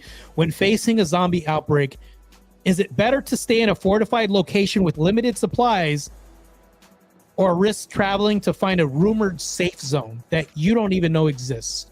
Stay. Number one. So you would Option one. stay. Yep. Blood Logos, what I'd say have you? to risk it because you'd run out of food eventually. Yeah, you're going to run out of food. You'd I have to. Yeah, you mean, got to risk what it. this involves context, man. You're in a How far fortified away is this? location, How but you far have away is limited this food and safe supply. zone? How far away is this safe zone? And are you guaranteed when you get there for it to be a Well, safe? you don't even It's know it rumored. exists. It's Yeah. a rumored safe zone. No, I'm staying. Fuck that. You have limited supplies. You're gonna starve to death. No, So you guys, I'd scavenge and wait, I. hold on. Does this roam fall about. under sacrifice again? You guys seen this shit, dude? Come on. Yeah, This these are horror this movies. plays out. You go and All you right. you go and you try to scavenge and you fucking die. You know what? I agree. I'll stay in a It's a Probably fortified It's location. a All right. fortified Probably gonna die either location. way. You said it. It's fortified. already- Limited yeah. supplies, but it's fortified. Nothing Yeah, can get in. but we can scavenge around and it's still fortified. So, yep. There's nothing around. No resources close to you. Okay. How far away? Let's say rumored 20 miles away. Yeah, I might take that. I God, might so- take that. If Wow. I ran out of, Oh, if rolling I the started dice running in out of, zombie if I invasion. started running out of supplies, I'd go for the 20 miles. All right. So you Any you more, run, any more than that without battery charges and depending how long you've got to get a vehicle. if you're resources talking about limited. This could be food, supplies, battery, anything you're else. talking about walking distance. Yeah, walking miles. distance, 20 miles. Yeah. I mean, if that's what it took to survive, I'd do it. Blood, you changing your Otherwise- decision or no? No. You're gonna shelter in place and then peacefully. No. I'm gonna go try to find it. Yeah, I mean, if I'm running out of supplies and it's 20 miles away, I'm gonna fucking go there. Yeah. K-Dog says have a raffle. Losers have to go out and search for the rest of the Draw the short straw. Whoever That's a draws L of a raffle. That's crazy. It's okay. me the short straw, I'll take it. Yeah, that's it. Wow. Well, I mean, it's fair. Democracy reigns even in a zombie apocalypse, I guess. Even in the bunker. Yep. Okay, next question. This one's going to be crazy. If you find a way to communicate with a malevolent entity, should you negotiate with it to spare your life, even if it means betraying other people? Malevolent? It means bad. It's a bad thing. What kind of This entity is we'll say it's a demon. Oh hell no. Would you negotiate it with it to spare No. your life, even if it means betraying others? What's the No. other option? There is no other option. I kind of like So you just either negotiate it with it or you die, or don't negotiate and you die. yeah. Yeah, it's it. I kind of one-sided this question actually on purpose to just kind of throw like just crazy loose cannons in here. I can't in good faith answer that. Yeah, I wouldn't negotiate with it. No. You know, I would You're negotiate. damned if you do that. So Yeah. I don't know. So, I mean, okay. if the same outcome persists, I don't know. Like it's kind of like you damned if you do and damned if you don't. Yeah. That's kind of how I worded it, because horror movies are like that, where it's like just doom regardless. That's the reason why I worded these questions like that, to where there also is just all bad answers. So moving on, should you use a forbidden ritual to revive a dead companion, knowing it might bring them back wrong or unleash a greater evil? yeah, definitely not. So would you unleash a greater evil, and this could be anything else? You have two choices. You can unleash a greater evil or revive a dead companion, knowing it could bring them back wrong. I would revive my dead companion and bring him back wrong rather than unleash a greater evil. Yeah, I agree with that. K-Dog's right. It's a dead cemetery scenario. Like, let's say you have no choice. Humanity could be doomed by this greater evil, whatever that is, insert question mark, or bring your friend back wrong. So you know what? I'll pick bring my dead friend back wrong. Yeah, unfortunately, yeah. That's going to suck, but I guess My buddy's going to be Evil. fucked up, but you know what? Everybody else survives. Lesser of two evils. All right, here we go. This is kind of like a bonus round thing. This is kind of this That is gonna get cosmic kinda horror hairy. one was pretty good, actually. Yeah, that's the one that you said you complicated. didn't like. It was just it wasn't phrased very well about like the fears that. Oh, we'll cosmic get back horror to that. plays on. We'll get back to that. So right. I guess it was Arte, bro, wrong. I like this, man. This is good, dude. Well, these are questions and debate that I don't think this has been done before when it comes to horror and stuff. It's like a Oh. survival debate. Yeah, dude. Like it's almost like, can you survive this debate? Literally, like this because it's horror. So the next question is, if you're in a group and one member is bitten by a werewolf, would you take them out immediately to prevent transformation or wait Yes. to see if they can be saved? Take him out. Silver bullet. Oh, blood. Are you seriously just going to take out your best friend? Take him out. Yeah. Sorry, brother. I love you, but you're out. You don't know if they can be saved or not. What if they can be saved? What if they can't? I mean, When's the they next kill full you moon? You got before time they- though, right? oh, Do you? I mean, you look on your social media, you what? could be like, well, the next full moon is in like 2 weeks from now or something Yeah, like but that. but what's the next full moon gonna have but more death? Well, you have time to do research. We can do research on blood logos and say, 28 all right, we can see if we try to days kill him or Nope, take him out. I'm sorry, brother. Love you, but you're out. wait, we can dunk him in holy water or something. Like we can get I him don't a think that baptism. works. Silver We can give him a bullet. Sorry, baptism man. kit. You don't gotta think be that? silver. It sucks, man. Okay, so you would take him out before he transforms. I would not even expect giving the him time same to for see if me. he can be saved. I would expect the same for me. Remember, I said saved. This could be like saved in Christ. I don't know. All right, Well, all right. You We're guys. going know. off, we're going off the knowledge we know now. Like they can't. Oh, okay. Knowing what you know now. All right, you guys Yeah. would not silver bullet. Okay. Let's move forward. When a serial killer gives you a choice to save yourself by torturing another captive, would you comply to survive or refuse and face death? Would it save the other person if I refuse? I don't know. I left it open-ended like that. Would you refuse to get the guy? Remember, this guy held you captive. You couldn't overpower him the first time. Do you think you'd have a shot the second time? Yeah. Or would I'd you take it. comply to torture your friend to save you? Wait. Oh. Well, wait, it's not a friend. It's another captive. My bad. Okay. Well, still, I mean, I think you gotta risk it. that's what I would say too. I mean, So you guys would if you- face the not- killer not- again. yeah, not knowing. I mean, if it's the not knowing the same outcome again, I mean, the same thing could happen. Neither way you choose. So yeah, I would fight that motherfucker. Yeah. He tells you, he says, listen, if you help me torture this captive, I'll let you go. No. And I promise I will. And you know, somehow you just believe him and he's going to do that in this scenario. He's going to definitely let you go if you help torture the other captive. No, I'm not. You would good with fight that. this guy head on. Okay. Yeah. You know what? You guys are some brave men. You know what? I'm with you. I guess we're going to just all three agree. Okay. If you discover the only way to stop an apocalyptic event is to become the vessel for a demonic entity, would you do it knowing you might lose control? Yes. This is I don't even one's like tough. the fact that I even read I mean, this question. You That know, you might lose control, or you will lose control. You might. I would take Would you allow a demonic would take it entity to save to humanity, inhabit your body yeah. to save? it. Yeah. Fuck yeah. It's you're discovering save the only way to humanity? stop an Yeah. apocalyptic event from happening. Okay. All right. Got Yeah. you. If that's the only Yeah. way I can stop that, yes, I would take it. Yeah. Yeah. I would Why not? sacrifice You myself have to to. save humanity too. Yeah. Fuck yeah. Okay. So here we go. Should you trust a scientist who claims they can cure a deadly virus, but requires you to kidnap innocent people for their experiments? Say what's the first part again?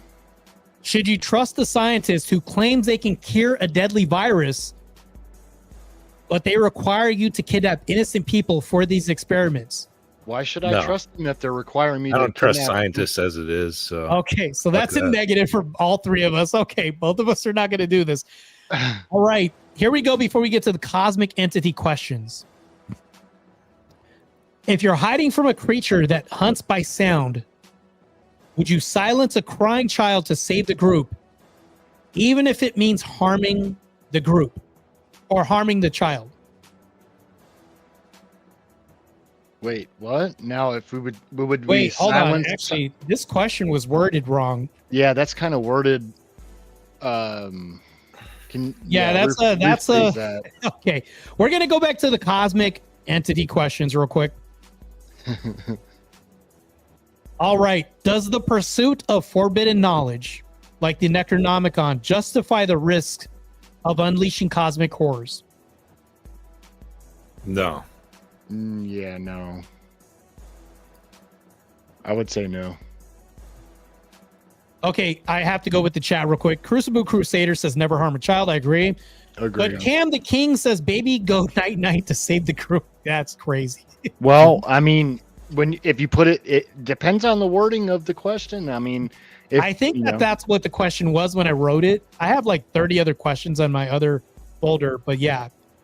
I mean, are you talking about one life to save humanity? The group. That's a really tough. I don't even like the question. Matter of fact, so I don't that's- like that question of like when it involves a child. When it That's involves a child, I'm going to refuse to actually engage in that. Actually, That sucks. so back to this: does the pursuit of forbidden knowledge, like the Necronomicon, justify the risk of unleashing cosmic horrors? No. Does the wait repeat the first part? I'm It's sorry, basically- man. Does the pursuit of forbidden knowledge, like the Necronomicon, justify the risk of unleashing cosmic horrors? No. Oh yeah, no, yeah. I would say no. I'll stick with that. No. Miss D, I would say yes, because I think because she says, could that have been a TOS topic? Yeah, I don't even want to risk. Unfortunately, I don't want to risk that. And Yeah, stuff like that. I think Yeah, so there's already been a few violations. I don't know. had I mean, we've been kind of, I think, tiptoeing too close to the violations. For sure. But I don't think it's been quite on it, man. But when you start talking about that, yeah, maybe. Yeah, when we start talking about that, I don't really want to see where that goes. So yeah. So some of this. So, anyways, This is kind of a Jeopardy, man. I don't know that you've done that yet. So, what's that? I said this is kind of a Jeopardy thing, and we're talking about history and stuff. And I don't think we've quite gone there yet. Yeah. I mean, I don't think we've gone there yet, but let's avoid that topic. Yeah. So, Blood Logos and AG. This is a crazy. This is actually a good one, I think. Is the fear of cosmic horror rooted in humanity's loss of control, or is it a natural response to the unknown? I don't think it's either one. I think it's the fear of. I think it's the fear of the unknown. Yeah, I was gonna say it's a natural fear and response of the unknown. Yeah, that's what I was gonna say. Yeah, I think we do have a fear of the unknown. That's going to happen regardless. I think what we don't know, what we don't know, produces fear, and so that, yeah. Okay, so would advanced technology protect humanity from cosmic entities if they exist, or would it accelerate our downfall? What? What? Would advanced technology protect humanity from these cosmic entities if they exist, or would it accelerate our downfall? It would accelerate our downfall, I think. I mean, we do have human error. Curiosity kind of opens up Pandora's box to a certain degree. Yeah. But you got to think if they're already coming to our planet looking for us, we haven't done that yet, and our technology would be lacking. Yeah, that's true. Yeah, it's such a crazy question. So look at it like so crazy. Most people don't like Neil deGrasse. What is it? deGrasse Tyson. Yeah, but he posed a really good concept on this. If they're already here and they're looking at us, we're minuscule. We're like tiny in the fucking universe. And if they're already here at our planet, we're not even close to that yet. So yeah, I mean, I would agree if that was a true thing, right? Yeah, right. One thing I'll say. So here's my next question. Blood Logos. This is going to involve religion. In a world where cosmic horrors are real and monstrosities that plague humanity, is religion a viable mechanism for atheists to cope with, according to them, or does it exacerbate existential fear?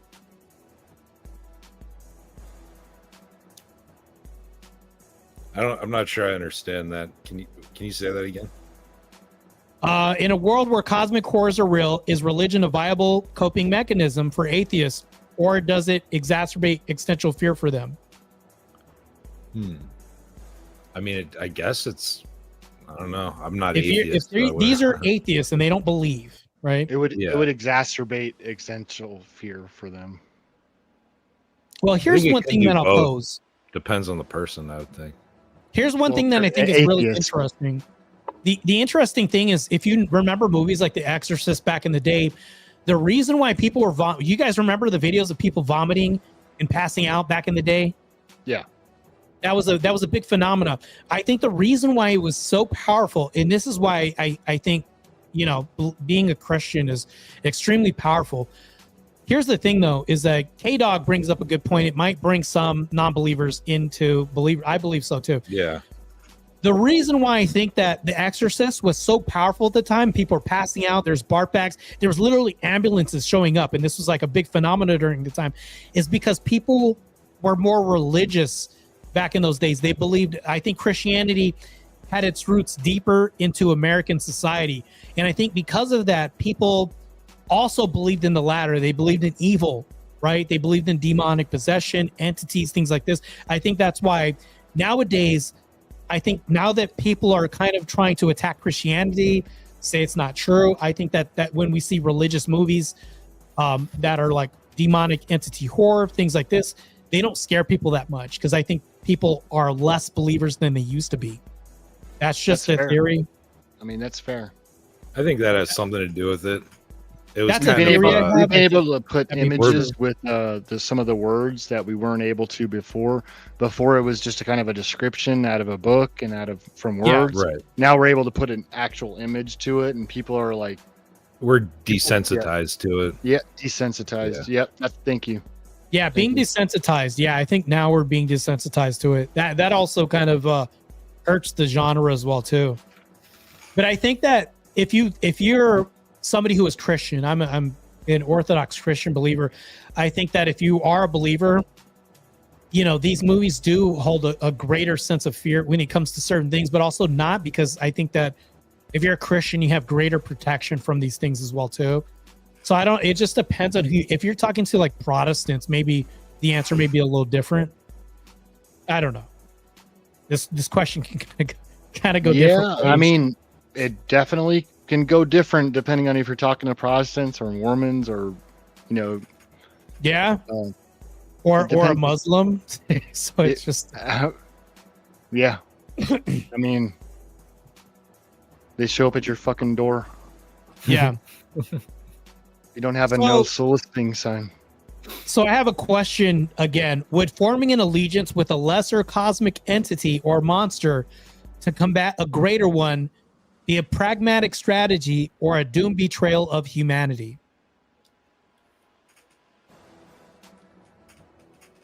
Say that one more time. Sorry, I kind of spaced out there for a second. Yeah, I'm trying to keep up with that. That's a good one. Say it again. All right, let me get back to this real quick, because I just had it real quick. Would forming an alliance with a lesser cosmic entity or monster to combat a greater one be a pragmatic strategy or a doomed betrayal of humanity? I would say almost neither. If you formed an alliance with them to save humanity, Yeah. You don't think that humanity would think you're betraying them if you form an alliance with this monster? to save cares? humanity. Yeah. Yeah, no. If you're saving humanity, I don't see what, you know. I mean, I'm just looking at that little picture. If you're saving humanity, I don't know the bigger picture beyond that, but yeah. Shit. Yeah, these are really tough questions, because I think that sometimes if we choose to side with a being that humanity doesn't understand and is referring to like our own destruction or its means of destruction, I think that especially people don't understand things. You're siding with evil. Sometimes people will just turn against you. Case in point, like the movie Mist. I don't know if you guys saw that movie. I saw that Yep. movie. Miss Carmody was the biggest monster out of everybody there, including the Mist. Like I never wanted to punch a woman so hard in her face until I saw this movie. I was like, she was like, Shut the expiation. up. There must Shut be up. expiation. It's like, this is like, so in movies like this, I think that when we're dealing with horrors or when we see these scenarios, humanity, we can tend to have people that turn into like zealots and try to create their own religious staples or become their own doctrine walking around and turn humanity against each other. So really divisive people show up when monsters show up. It's just weird how this happens in really crazy scenarios like this. I mean, that's fair, but when can you expect them to? I mean, if you're going to expect them to show up at any time, I would expect them to show up at that time. That's when I would show up too. You think I'm so? not gonna just, I'm gonna sit there and idle, and then when these monsters show up, just do nothing.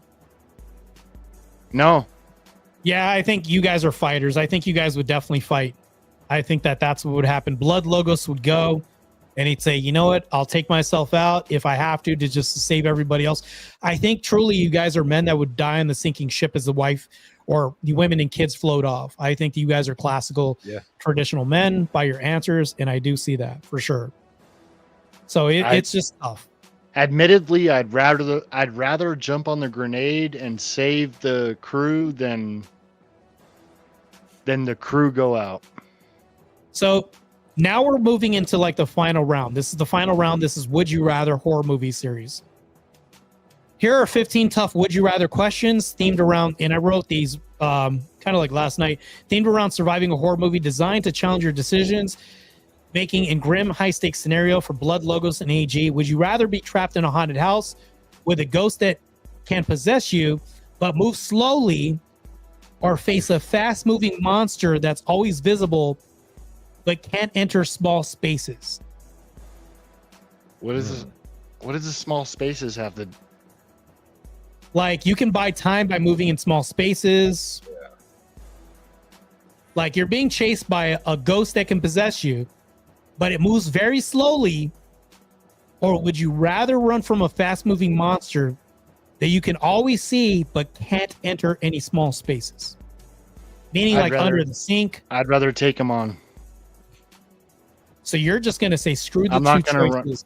I'm not gonna run and hide. I'm gonna take that bitch on. I'm not gonna hide under a sink. Pretty ballsy. But Blood, Logos, what say you? I play chess. I'm not gonna. Damn, always like 3 moves ahead. Is that what you're saying? Crazy. Yeah, I'm not hiding under a sink. Fuck that. You're trapped though. Okay, So so is you're it- not gonna hide. The movie, the monster can't enter small spaces. Yeah. But this ghost is super slow though. But it can possess you once it catches you though. I mean, I'd rather try to run from the ghost, but you said if you have to live in a haunted house, is that what you You're said? trapped in this haunted house. You're trapped. in Trapped a- there. You're gonna hide. Let's say Or you're are you gonna trapped fight it? for let's say you're trapped for 48 hours.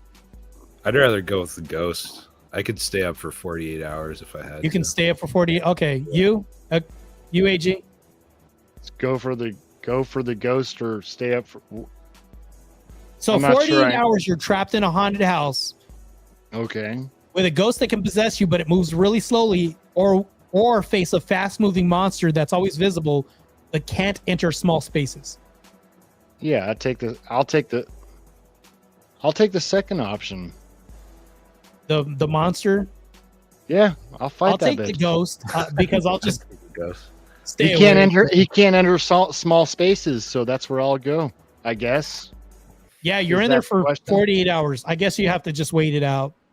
Yeah, if you got to wait it out, or Me and what, me and he can Blood Logos possess are you? doing a 48-hour nonstop. But he can insomnia possess run. you. Okay. The other option is he can possess you. Right. Yeah, that sucks. If it catches you, you're just gonna have to slap But you yourself. can't. But the first option, you can't hide in small spaces. But No, you I can't guess- hide. Yeah. I guess it depends on the how second slow option, it you is. can. It can't. The second option, it can't, and you can. Right. This is a game of chess, bro. You K-Dog like says you keep just on all the explained it lines. to me, bro. I'm gonna take that shit on, bro. I'm listening. You're gonna fight. that. You're crazy. Fuck yeah, dude. It's annoying to me that Marte isn't monetized. How many more hours? Right. So grueling. Yeah, dude. We got to See, get I him. feel like I'm staying awake for 40 hours just to get monetized with these hours. Okay. Yeah, Next you'll one, get real there, quick. man. So Blood Logos. This is definitely this has you written all over it. And UAG have to outrun a werewolf under a full moon with no weapons. Would you rather do that or fight a vampire in a confined space with only a wooden stake and no guarantee it works? Vampire. That's easy. Vampire confined space with a wooden stake and no guarantee I it works. almost want to say the vampire, but what was the first option again? Would you rather have to outrun a werewolf under a full moon with no weapons No. or fight a vampire in yeah, a I'll confined take the vampire. Yeah. Bro, you're right there with him. Vampires are strong as hell. Werewolves Fast. are fast as hell. Yeah, but you got nothing with the with the werewolf, man. You're I, fucked. I think Blood is gonna live up to his name and be a vampire. He's really gonna. I think that's probably my. But hold on, you're running from a werewolf. With Yeah, no this is a bad protection, situation. and it's a full moon. It's a full Or moon. you take the vampire on with a stake and some protection. I would take the werewolf. Why? You're I gonna. would take the werewolf because I'd climb up a tree as What- high as I can be. What is the positive of either or? You're taking chances. I'd take the werewolf. I'd climb up a tree as fast as hell. And Werewolves hope can werewolves climb can't trees. climb trees. Oh, they can definitely climb trees. Bro. Werewolves, bro? Have you ever seen one in a movie climb? I haven't seen that. Dude, they take the tree down. Oh, Like in the damn, movies, yeah, they true. fucking I would be destroyed screwed. If it. it knew how to take a tree down, I'm cooked. Yeah, It's- you know that's why what? I'm saying the werewolf is gonna like All right. climb up that Confined shit. spaces. I guess me and Blood Logos are gonna be vampires after all. Well, if you Vampire got a wooden brothers. stake and you actually have a defense, yeah, I'll take the But vampire. hold on, the wooden stake, and no guarantee that the wooden stake works. Yeah, but you're gonna go either way. I'd rather have a defense, not. Yeah, that's true. Okay, would you rather be the only survivor in a group of 10, but know the killer is still hunting you, or be a part of 5 where one person is secretly the killer? What the fuck? If you're a survivor. Would you rather be a survivor in a group of 10, but know that the killer's still hunting you, which means it's not part of the group, and you're more visible because you have 10 people? Or would you rather be in a group of 5 where one of the people is secretly the killer? I'll take the group of 5 and I'll kill that motherfucker. You don't know which one it is? I don't though. know. Yeah, I don't know. That's a tough one, man. I'm just. That's a good one, bro. I don't know. I don't I know. would pick the group of 10. We're going to be more visible, and the killer's still hunting me, which means I'm probably going to buy more time. I thought you Yeah. insinuated that more of them would be dead, though. Yeah, that's true. Well, you're more exposed with 10 people. And you don't know who the killer is. But with the group of 5, With 10 people, the killer isn't in the group. The killer's hunting all 10 of you. so the group of 5, the hunter is in the group of 5. Yes, in the group I'll of take 5, the group of 5. one of them is the I'll killer. take the group of 5 and I'll fucking kill that motherfucker. I'll stick in that. you're I'll just take the getting- group oh, of that- 5 and I'll you're- find that you're the motherfucker out exact- and I'll kill him. You might be sitting right next to the killer and not even know it. You might No, even I kill would it. know it. I would know it. You might take an innocent person out. So how No, would I you know wouldn't. this? No, I wouldn't. You just No, I wouldn't. I've seen these How would you motherfuckers. know? That's crazy. I've seen these motherfuckers. There, you know who the person would be? That's crazy. I'd find them out. I'm how not would you, saying I how would would you know 'em find out off who this first person? Would you sight. ask questions or what? What would you do? You had 5 motherfuckers pick and one of party them's a of killer. 10. What would you do? I'd pick the party of 10. And then what? So you're being hunted, and you got a party I'm of 10. hunted. Yes, And how many? I have how meat, long? So So let's so ask this is what I questions and do. put I have more context in meat this. shields around me. Yeah. There are more meat shields around me, thus buying me more time to survive. For how long? That's Well, just I could that's just possibly putting a find out who shield the in killer front of is. you. They'd expose themselves in the act, possibly. So you'd rather put a shield in front of you than find that motherfucker out. Well, it would be hard to find out who it is if they're secretly. Because if I was the person that Hard was either taking way, people out, though. It's how hard would you either know way. it was me? But I'd be like, no, I'm. What are you talking about? I'm on your You're side, asking- bro. I'm running just like you. that's with 5 motherfuckers and the same 5 motherfucker people, in I'm there just- with the person in there in the 5 I'd be coping as one of hard. the killers. What if I'm a wouldn't you really be good like- coper? What if you aren't? so So you this is put such a meat bad shields in scenario. front of you. That's see All right. neither one's a good option. we'll find out who. So okay, the tiebreaker's blood logos. Which one are you picking?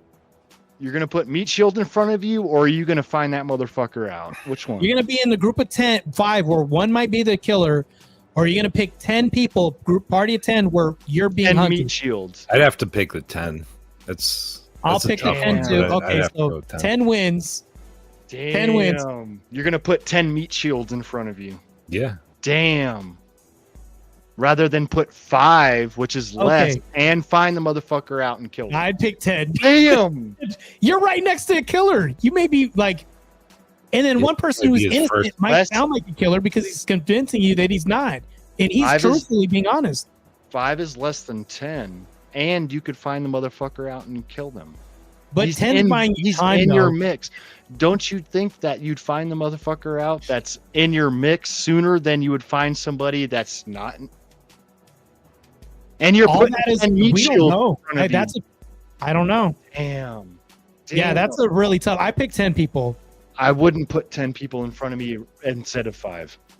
I'm picking call it. blood logos. We're on the same. So okay, we right. picked that one. That one wins the All day. So next one, would you rather spend a night? This one's crazy. Would you rather spend a night in a cursed forest where every sound is a hallucination? Like if you fart, you're going to hallucinate bad. Or a night in an abandoned asylum where 1 in every 10 sounds is a real and deadly thing. Oh, the hallucination. That's easy. Option 1. Yeah. Okay, I pick option 1 too. All right. That was a fun. crazy one. At some point, he's just looking forward to it. All right. Would you rather have a cursed object that gives you visions of how to survive, but slowly drains your life? Or no guidance, but a 50-50 chance of escaping unharmed? I'm sorry. I broke up, dude. Can you repeat that? Fuck. Would you rather have a cursed object that gives you visions of how to survive, but slowly drains your life? Or an object that gives you no guidance, but a 50-50 chance of escaping unharmed? One gives you visions of how to survive, but it drains your life slowly. The other one gives you no guidance, but it gives you a 50% chance of escaping unharmed. Have to go with number 1. Yeah, I mean, yeah, I would probably guess number 1 too. They both kind of suck though. Yeah, they both suck. Okay, moving on. I would take 50-50. Because okay, K-Dog says 50-50. Crucible Crusader says 50-50. I'll take 50-50 too. I'll just take the risk because I don't want to. You're definitely getting your life drained. You're losing life. Yeah, but you said you'd give 10 instead of 5. There was no 10. The previous question, we're giving 10 lives as no, this is a different question. Guarantee. This is a cursed object. All right. My bad. I'm saying 50-50. All right. So, okay. Would you rather face a serial killer who mimics your every move perfectly, or a supernatural entity that can't be seen but whispers your fears to drive you insane? You should put up Cam's comment. That's hilarious. Cam says, who's the Mexican guy and big tobacco representative in the pig's sandwich? Oh, he's talking about, it looks like Andrew's sitting there chiefing. Oh, yeah, that's so I'll show you a picture real quick. This is who it is. That's Rob Knorr. So Rob Knorr, Jake Rattlesnake, and of course me. Hold on, let's get back to this. Marte, are you going to be in DebateCon?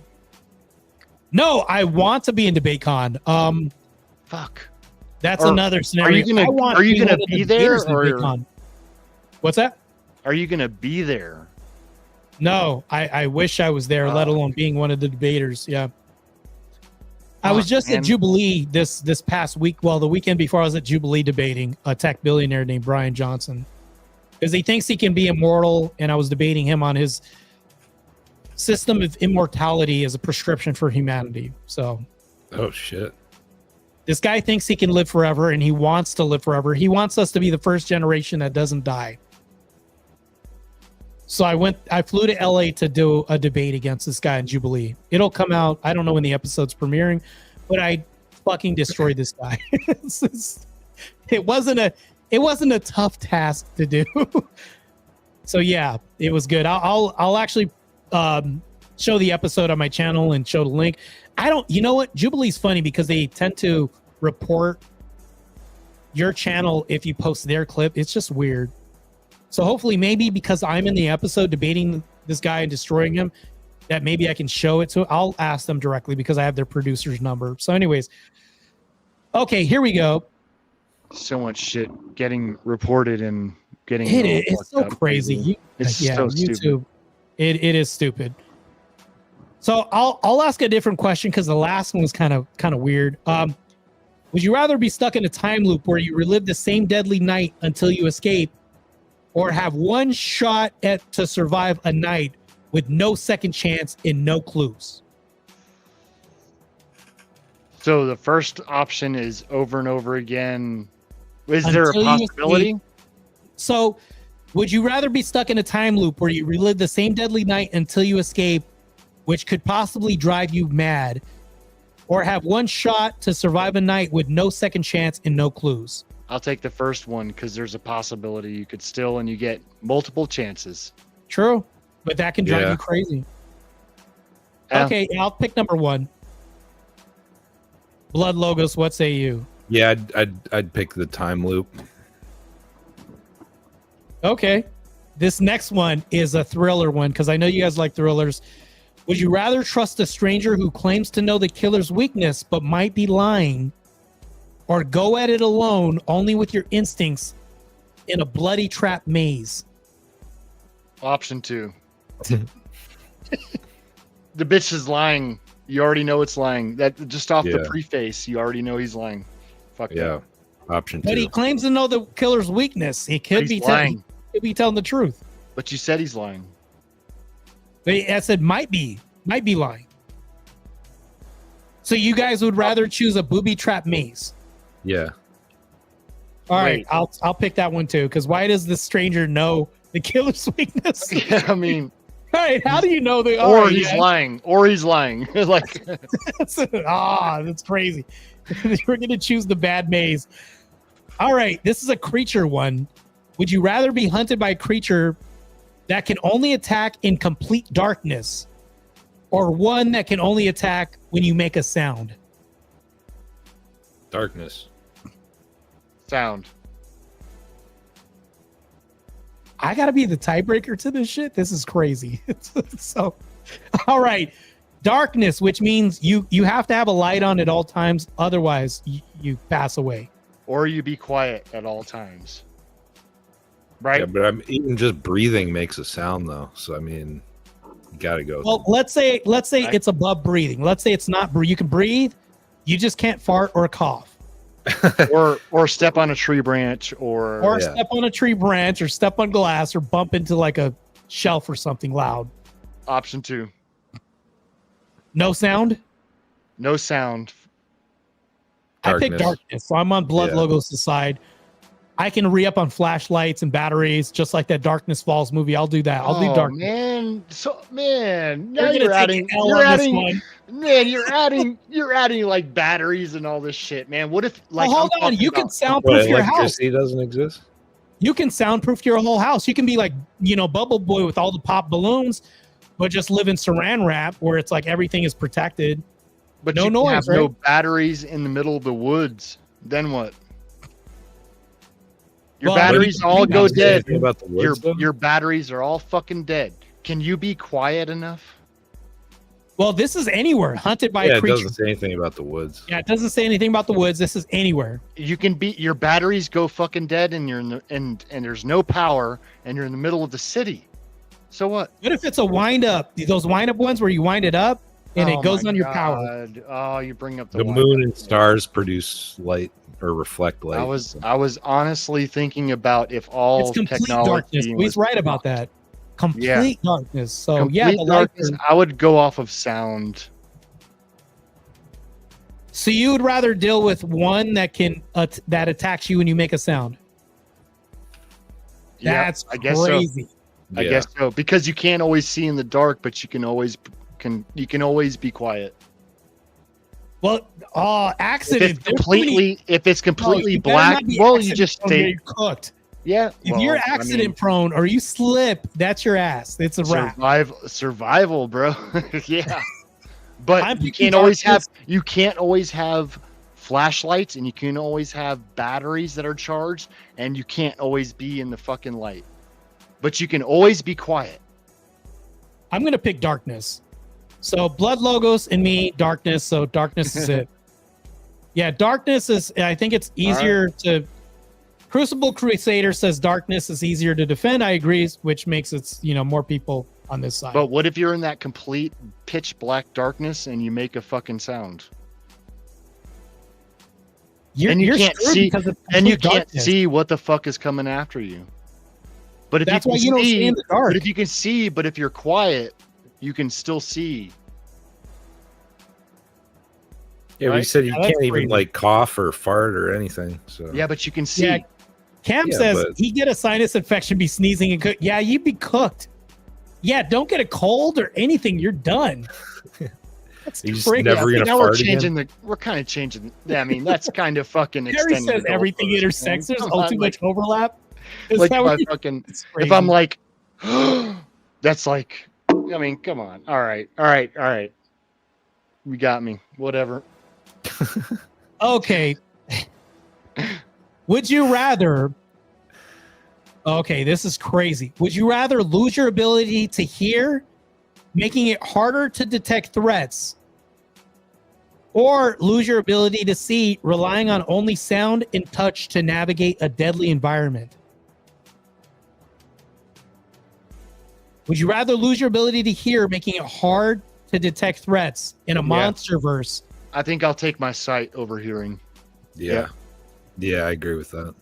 Okay, so in a monsterverse where Jason Voorhees, everybody else exists, you rather You lose your just ability to hear? conceded to the previous question. That's conceding to the previous question. Well, no, this is a different universe and a different situation. No, I don't give a fuck though. You're conceding to the previous question because if it's pitch black, would you rather No, hear but this is or a not? this is a different scenario, Completely different universe, different question. All right. Okay. We're moving to a different But universe. it's still conceding the previous question. No. I would Okay. rather lose my hearing. I would rather I'll lose keep my my hearing sight. and Yeah. have my sight. Yeah. Yeah, But- I'll have my but sight. Okay, moving- we all agree. If we move to the previous question, you have to concede that. No, this is a whole different universe. We're moving from universe Okay. to universe. All right. Different scenarios, different monsters, different in that universe. You have to pick darkness or sound.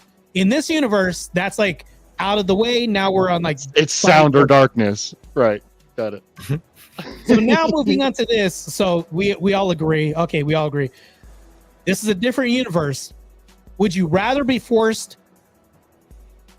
to delete one innocent person to save your life from a monster, or risk fighting the monster head on with no weapons and a slim odds of survival? Slim odds of survival. Yeah. Option 2. Yeah, I'd have to try to fight it. Okay, I'll say Either option way, two. you have to realize you're fucked. Yep. True. We have 3 questions left, and I'm going to bounce. But yeah, I appreciate you guys for being troopers. You guys are surviving this horror This has been monster fun, so far. Bro, this is great, man. I love this shit. I have like Awesome. 80 more actually, but it's getting late. So I have school tomorrow, so I'll have Me a too. second stream. The next version of questions is even crazier. Would you rather? I think would you rather is better than the debate stream of horror. So okay, here we go. Last 3 questions. This is a survival round. Let's see if you guys can survive. I'm making this extra dramatic here. Would you rather be cursed to feel every injury of the... Okay, I'll read this again. Would you rather be cursed to feel every injury the killer inflicts on others, or be the killer's primary target but physically unharmed until they catch you? I'll read it What does again that because mean? AG, you sound confused. Would you rather be cursed to feel every injury the killer inflicts on others? Meaning if they hurt other people, you're going to feel every injury, every scar, every stabbing. Or be the killer's primary target, but physically unharmed until they catch you. I'd take 2. I'll take 2. I'll take them. Take All it. right, so you don't want to feel pain without dying, but the Yeah, but second nobody when else- they catch you, you're done. I'm done, but nobody else feels that pain. Okay, so all right. So there's kind of like a moral compass, kind of baked Yeah. in. I'll take number 2. Unfortunately, yeah. Okay, last 2 questions for the Halloween On the Edge debate survival series stream. Wow, this is getting crazier, actually, upping the ante here. Would you rather have a map of a haunted town with safe zones that might be outdated, or no map, but a companion who's been there before but is unreliable? I'll take 2. Yeah. 2. I'll take number 1. I'm going to take the L. Haunted town with safe zones that might be outdated. The map might work. But option 2, you got a buddy. Yeah, you got a buddy. They're unreliable, but they can Fuck also 'em. screw up, make Yeah, more with the noise. maps are unreliable too. Yeah, but Might be I'll outdated. take one. I'll take one because that's so I can't like if I'm with Blood Logos and Blood Logos accidentally kicks a can and makes a lot of noise, he's kind of screwed me. That's more mistakes that could happen in this haunted town. So let's ask you a question, Marte. Oh shit.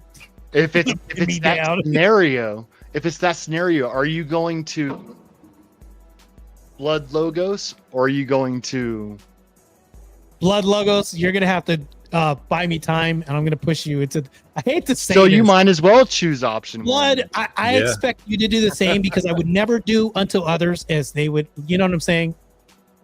Okay. So it's, you know what? Fair game. If I'm going to push you into the threat to buy me time, hey, fair game. You could do the same to me. I'll just say that.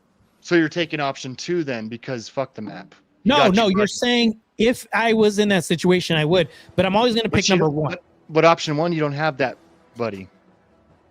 Yeah, but that buddy's not going to also be a liability, an extra liability, because they can also be, they can add to your survival or take away. Blood Logos, now I have more, So, like if I have option limited one- food supplies, I have to option share one- it with him. Yeah, but I don't want to have to option one- share my last canned food with him. Like, it's like, bro, this is all it's, mine. It's kind of a duality because option 1, your maps could be wrong and you could fucking end up dead. But option 2, your True. buddy could be right and you could end up with mass food supplies. He could be wrong. He's unreliable. I'll pick the map. He could be unreliable. Yeah, But he your could map be. could be unreliable too. True. Yeah, I'll but- pick the map. I get because there's too much human mistake that could happen with part 2. I could see what you're saying because maps could be way more reliable than people. I could see what you're saying. Yeah, because the person could be a liability, and also they could be eating up my resources too. What if I'm limited on resources? If they make another sound, you know, we always think But about if you these have your scenarios buddy though, with too. you, wouldn't you be thinking about more than just your self survival? Cam is crazy. Cam just going straight to cannibalism. That's why I went to option 2 also. It's like- Cannibalism Cam over here with the that's why I said option 2 survival would scenario Cam over here. Marte, would you Crazy. would you or would you take option 1 It depends on where. If I'm starving, Blood Logos. I had barbecue sauce on me because I'm black. You're gonna have to go some grape drink. Yeah, you're gonna be the EBT special if I'm starving this week. Just gonna tell you right now. I'm totally gonna be stereotyping myself. I don't care. Fried chicken is delicious, and maybe cannibalism tastes like fried chicken. I don't know, but it's all gonna be good. Are we? So- I mean, is it further than 20 miles, or are we talking about? I don't. It's a town that's haunted. It's. I don't know. We're just kind of like spitballing here. But I have one last question. All right. All right, this is kind of the game winner. Buzzer goes off. Horror movie. We're surviving so far. Would you rather face a horde of slow zombies, but have no safe place to rest? Oh shit, this is fucked up. Or a single, intelligent, fast zombie that can track you anywhere, but only moves at night. And mind you, the horde of slow zombies is 500,000. I'll take 2. 2. Option 2. Yeah. They're slow option and 2. really stupid and I can learn- retarded, I can learn to hunt, and I'll take that bitch out. and you have no safe place to rest. Okay, you guys are gonna take the single one. Do you have a Yeah. safe place to rest in the first option with 500,000? In the first one, you don't have a safe place to rest. It's 500,000. So neither one Option. you have a safe place. I'll take 2. And in 2, you have an intelligent zombie. It can track you anywhere, But I can but it track only it. moves at night. I can track it anywhere. Booby traps. Not 500,000. I can track 1 though. That's way easier than Yeah, but this 500,000. thing's it's high. It's more okay. Let's say this intelligent zombie's more intelligent than you. The Stephen Hawking of zombies that's not wheelchair bound. Bro. It's super intel. It escaped from a lab. It's extremely intelligent. They've imbued it with superior intelligence. It's tracking you. It can only track you by night. I'd still rather take that bitch on than 500,000. Than 500,000. I would say probably a better choice. Yep. Yeah. So Crucible Crusader says 500,000 is too many. I agree. Yeah. It's a lot. Blood Logos. I thought you would be definitely taking the slow, stupid, retarded ones. No. I got to go with the one. That's a lot of baseball bat action. You could be getting an arm workout, you know? Yeah. All right. Blood Logos is going for the one super intelligent one. Negan. Yeah. Harry Ludwig said Stephen Hawking wasn't that smart. Let's say that it was that the guy with the 250 IQ. Who was the guy that says he's like an Asian guy? He says Christ is king or something. Like, what if he was that smart? Like 300 IQ zombie. I'll give you that. Maybe Stephen Hawking wasn't that smart, but I mean, do you stand the same chance as 500,000 as against one 300 IQ zombie? That's what you're asking? Yeah, 500,000. I'll take the one. Yeah. 500,000 that's fucking crazy. Are you nowhere to rest? Do I have nuclear weapons or fucking RPGs and shit? Let's just say that you have a machete or a baseball bat or both. I'll take the one. I'll take the one. You guys are gonna make me go through the other questions. All right. Okay. Yeah, do it. Shit, you guys are really making me stay past my bedtime. Okay, I guess. Me too. Okay, so this is a weird stream. I've never seen anybody do this stream before, but this is kind of entertaining for me too, as well too. All right, here we go. Overtime round. We'll just call this the overtime survivalist round. Let's see if Blood Logo and AG survive. Would you rather face a single nearly invincible monster like a xenomorph? You guys know what that is. Yeah. Alone with a flamethrower, but no way to escape. Or a horde of weaker zombies with a group of unreliable survivors in a fortified but crumbling safe house. Flamethrower. I'll take that fucking xenomorph any day. Yeah, flamethrower. Remember what I said. Nearly invincible. It's a xenomorph. Okay. I mean, it's invincible, but in the movies, it was nearly invincible. That's why I worded it like that. So you guys will take the xenomorph. Not the Scarface Predator. It wasn't. That bitch fucking fucked him up. I'll take the second one because, as I said, they're weaker zombies. I have unreliable survivors, which could buy me time. One might take out people. So when I say a group of unreliable, so a horde, I'll say 12. We'll say 12. Marte, you got us on that one because you didn't provide context on the first example. Well, because there was no saving. There was no. And I feel like I have to give a number. Let's say just killing a xenomorph, or fuck it. Let's say 50. Let's say it's 50 zombies or one xenomorph. But the crazy thing is you're kind of trapped.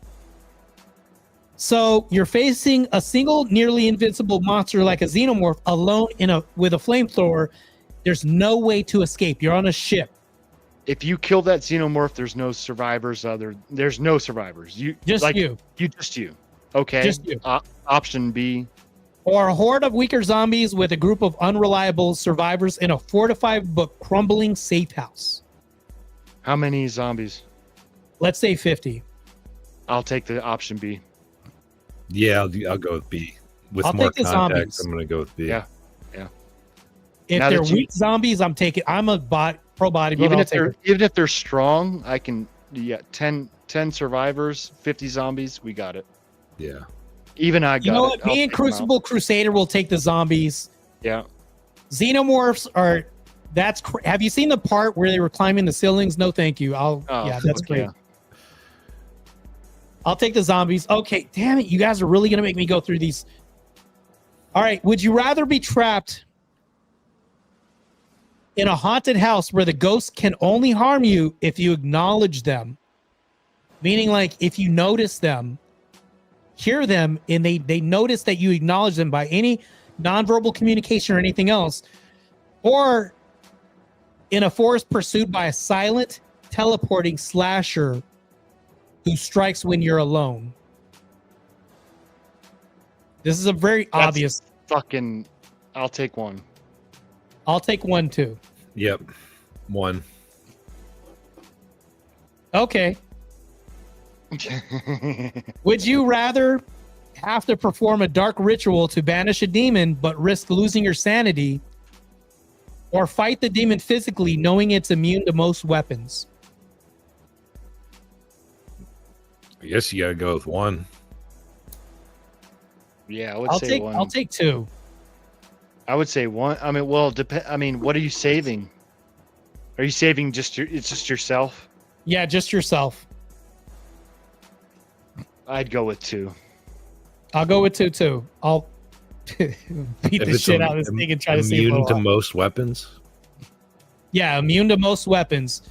Or have to perform a dark ritual to banish it, but risk losing your sanity. I go with two. I'll go with two too.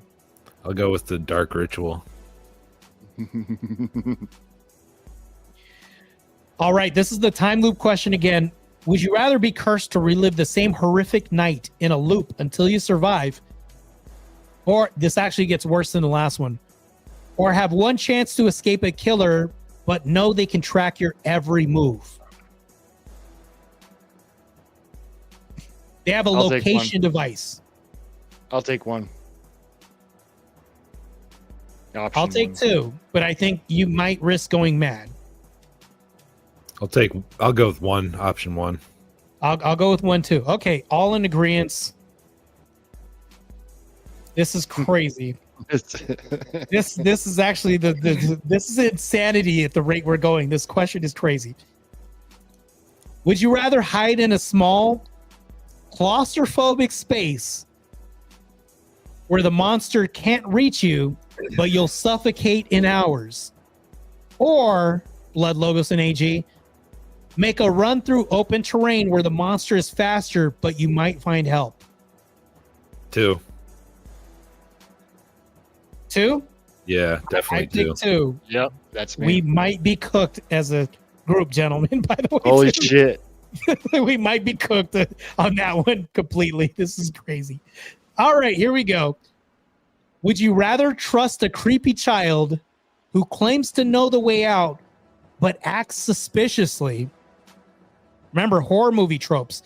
Or go it alone in a maze like Abandoned Asylum with flickering lights that you know is haunted? Two. The child. Oh, so you're like being you want to avoid children? A creepy kid? Yeah. Okay. I was trying to see if I can get you to answer number. All right, yeah, I'm gonna go it alone with flickering lights and a haunted asylum. Okay. I mean, it could be like Malachi from Children of the Corn, but like, yeah, we all know creepy kids and scary movies. Stay the hell away from them. Okay, God, you guys are really making me run through this gauntlet right now. Damn it. Damn you guys with your insomnia tactics over here. Number 7. Would you rather sacrifice one innocent person to appease a supernatural entity and save the group, or fight the entity together knowing half your group will likely die? Blood, Logos, what say you in AG? I say one. Crazy. Yeah, I guess one. Why would you sacrifice half your group when you could just sacrifice one? Or fight the entity together knowing half your group will likely die. Okay. Yeah. One person. Yeah. All right, I'll take that. That's common sense for the win, because some stupid people probably would have. I would take that one to save the group. All right, one for the group. So. All right, this is, oh gosh, it gets worse. Would you rather be infected with a... I can't believe we're reading. This is crazy. All right. Thinking caps on. Would you rather be infected with a slow-acting zombie virus, but have access to a potential cure guarded by traps? Or remain uninfected but be hunted by a pack of infected dogs?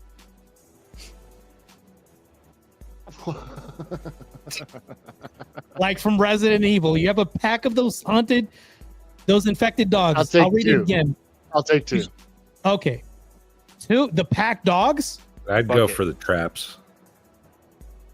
You're infected with a slow-acting zombie virus. But you have access to a potential cure, but it's guarded by traps. You'll pick the traps, Blood Logos. That's it? Oh, is that the first one? Yeah. Yeah.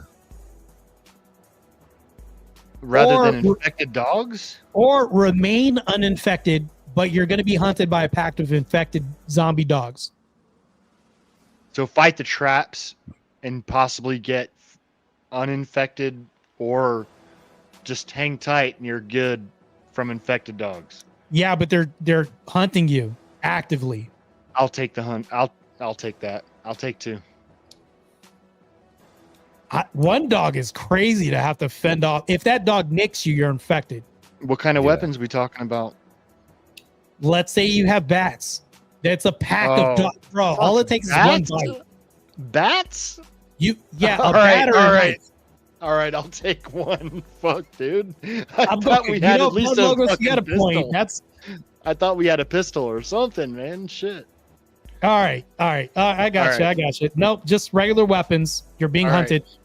Melee moving weapons. on. God, you guys are really making me a night owl right now. Smash the like button, as he said. Okay, here we go. This is overtime. Would you rather navigate a town where everyone is possessed and trying to act normal, or escape a town where everyone is dead, but their corpses reanimate at night?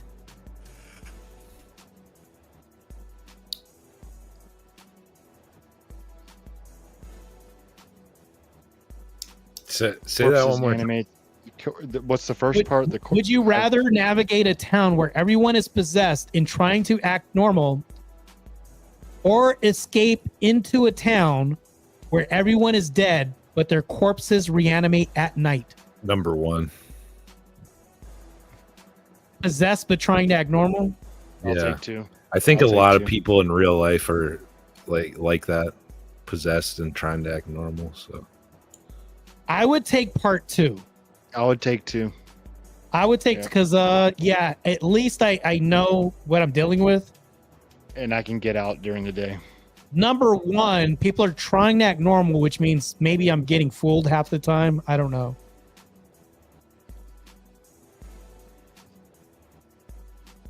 Yeah, I think part 2 would be better too. You can get out during the day. You know when they're active. Yeah, you know when they're active. Yeah. Otherwise, part 1, they're always active. Yeah, you're navigating a town where everybody's possessed and trying to act normal. You know what? I'll take number 2. Yeah, that's crazy. So, okay, here we go. Next question. Would you rather have a weapon that can kill the monster but requires you to get dangerously close, or a long-range weapon that's unreliable and might jam at any critical moment? That's really good. I'd go with Option old 1. reliable. I'd go with 1. Yeah, option 1. So you'd want a weapon that can kill the monster but requires you to get dangerously close? Yeah. Rather than unreliable and Might jam at any critical moment, but is really good. Yeah. No, I'll take 1. I'll take 1. Blood Logos, you still going with 2? No, I said 1. Okay, Yeah, so I'll pick 1 too. All right, so all in agreement here. Cam the King with the horrible timing here. Picked the wrong time to tune into this in the middle of the ocean when it's pitch black, not a light in sight besides my raining and nav lights. Oh, man. Sucks Pitch to be you, bro, during this horror stream.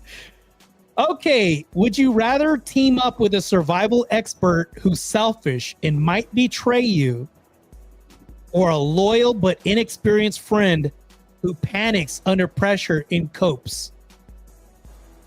In what situation? I'll take 2. We'll say Jason Voorhees and Michael Myers just got released or broke free, and Jason Voorhees escape Crystal Lake and is hunting you. Would you rather team up with a survival expert who's selfish and might betray you, or a loyal but inexperienced friend who panics under pressure and copes? I'd say 2, because if those 2 guys are after you, you're dead either way. So, well, what do you think might buy you more time? I love my buddy, but I take the inexperienced friend because I can kind of blood logos. Hey, it's been nice. but just in case, we could still survive if necessary. He's inexperienced. Okay, but possibly. but if it comes down to it,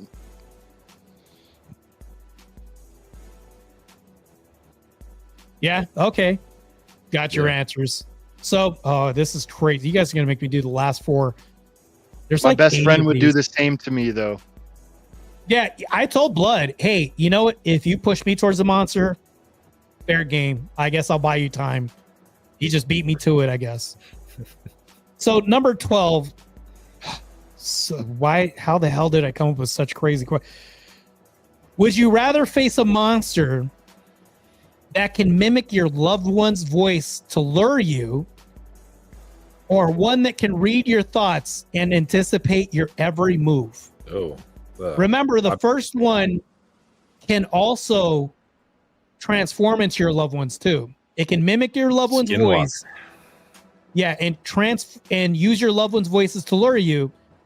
Or would you rather face a monster that can read your thoughts and anticipate your every move? I'd go with option 1. So you pick 1? Yeah. Yeah, I'll pick 1 because reading my thoughts is crazy. Yeah. Yeah. Anticipate how do you beat that? I'd go with 2 because how you beat it is what it's gonna think. It's reading your thoughts. Yeah, but it also knows what you're gonna think. Yeah. It's I know what you know. It's rubber and your glue type of that's crazy. That's the point. It knows what you're thinking, so you lead it right to the trap. Yeah, but it knows that you're leading it to a trap. That's the point because behind this you knew thought. this. Yeah, that's all right. The point. Hey, you know what? You're gonna have to be chess master here about this one, I guess. If it knows, well, let me explain. If it knows what you're going to think, you think for it, and then you lead it into the trap. That's the whole point. That's the whole premise behind hunting.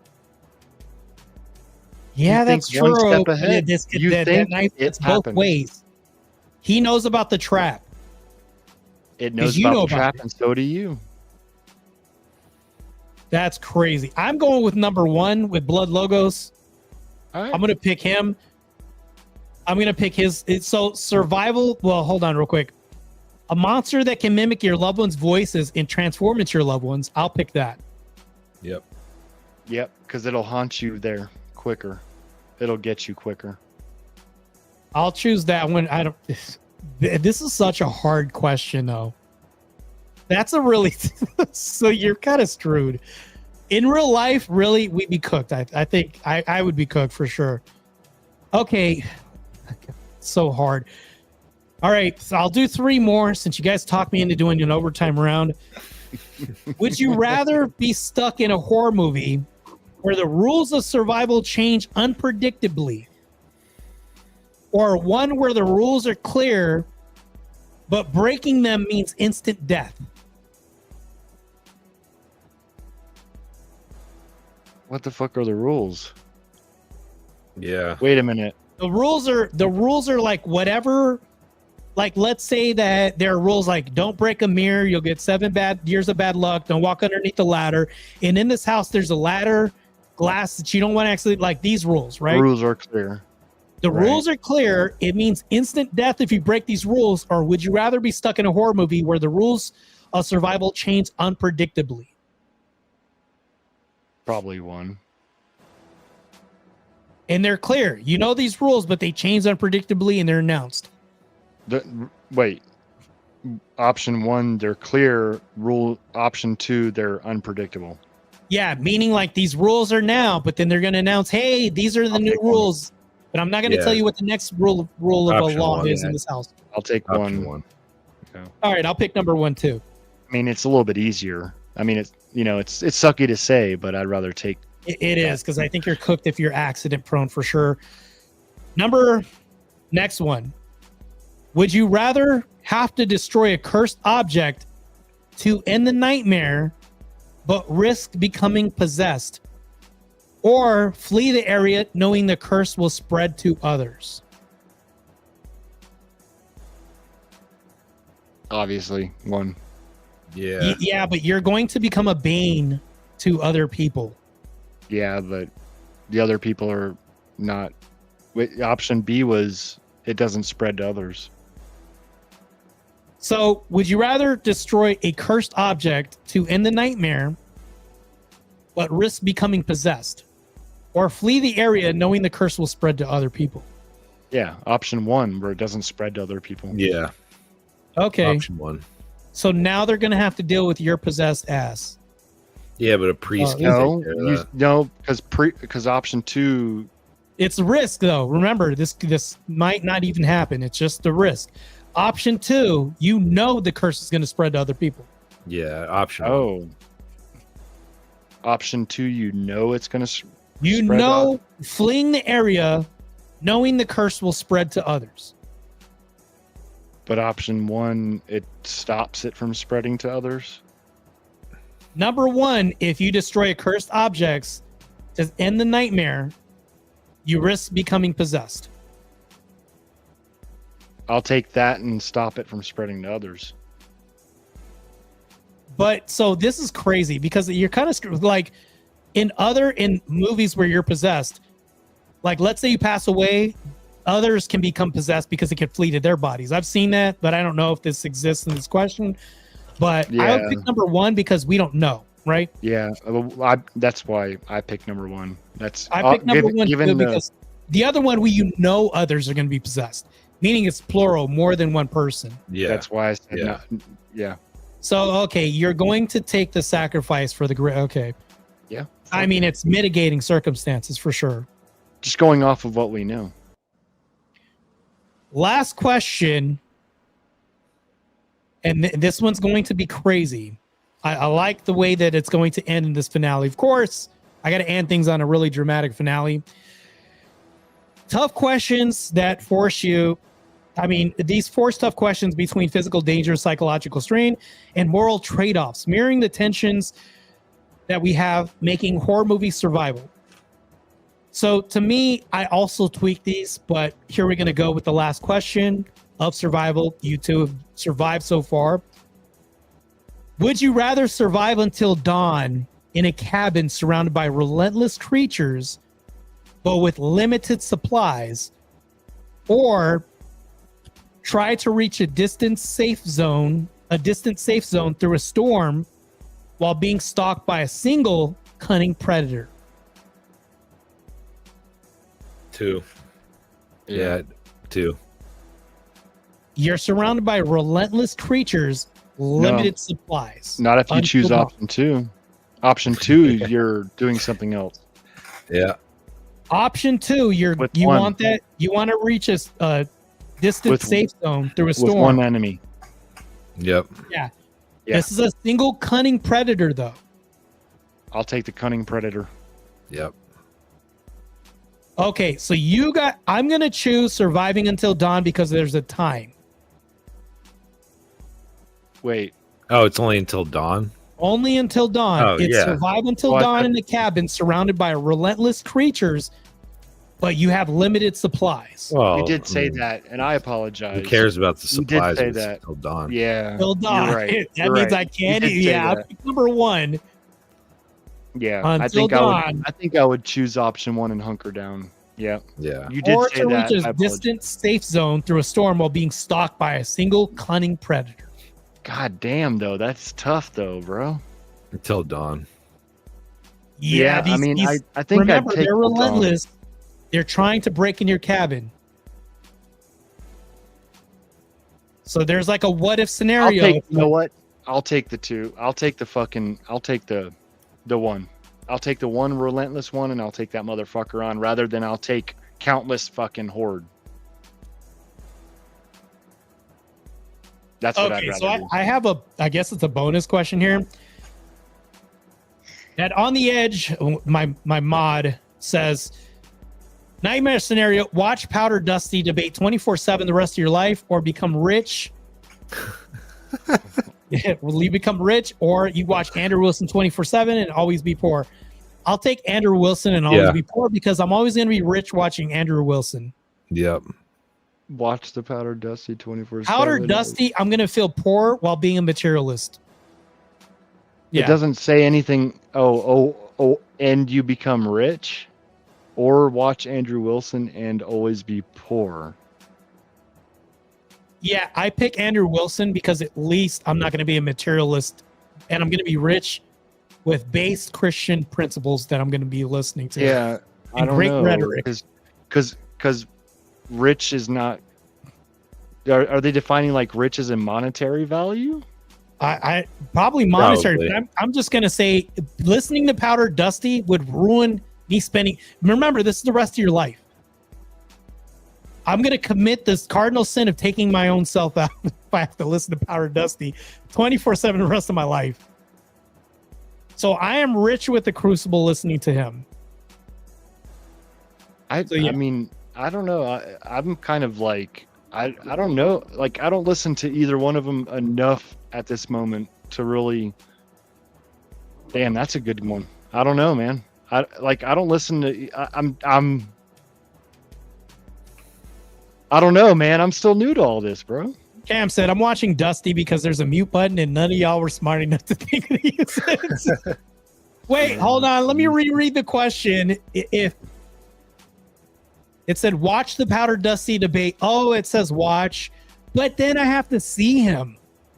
Yeah. I don't want to have to see the damn syndrome Magnum PI for the rest of my life. That sucks. Watching the R-tarded Tom Selleck is horrible. Yeah, I'd rather listen to Andrew Wilson and be poor. Yeah. I've definitely been I've known Andrew Wilson and watched him longer than the Powder Dusty. As far as like how much I've watched each one of them though, I don't know, man. I grew up in a deaf household, and I knew how to read lips.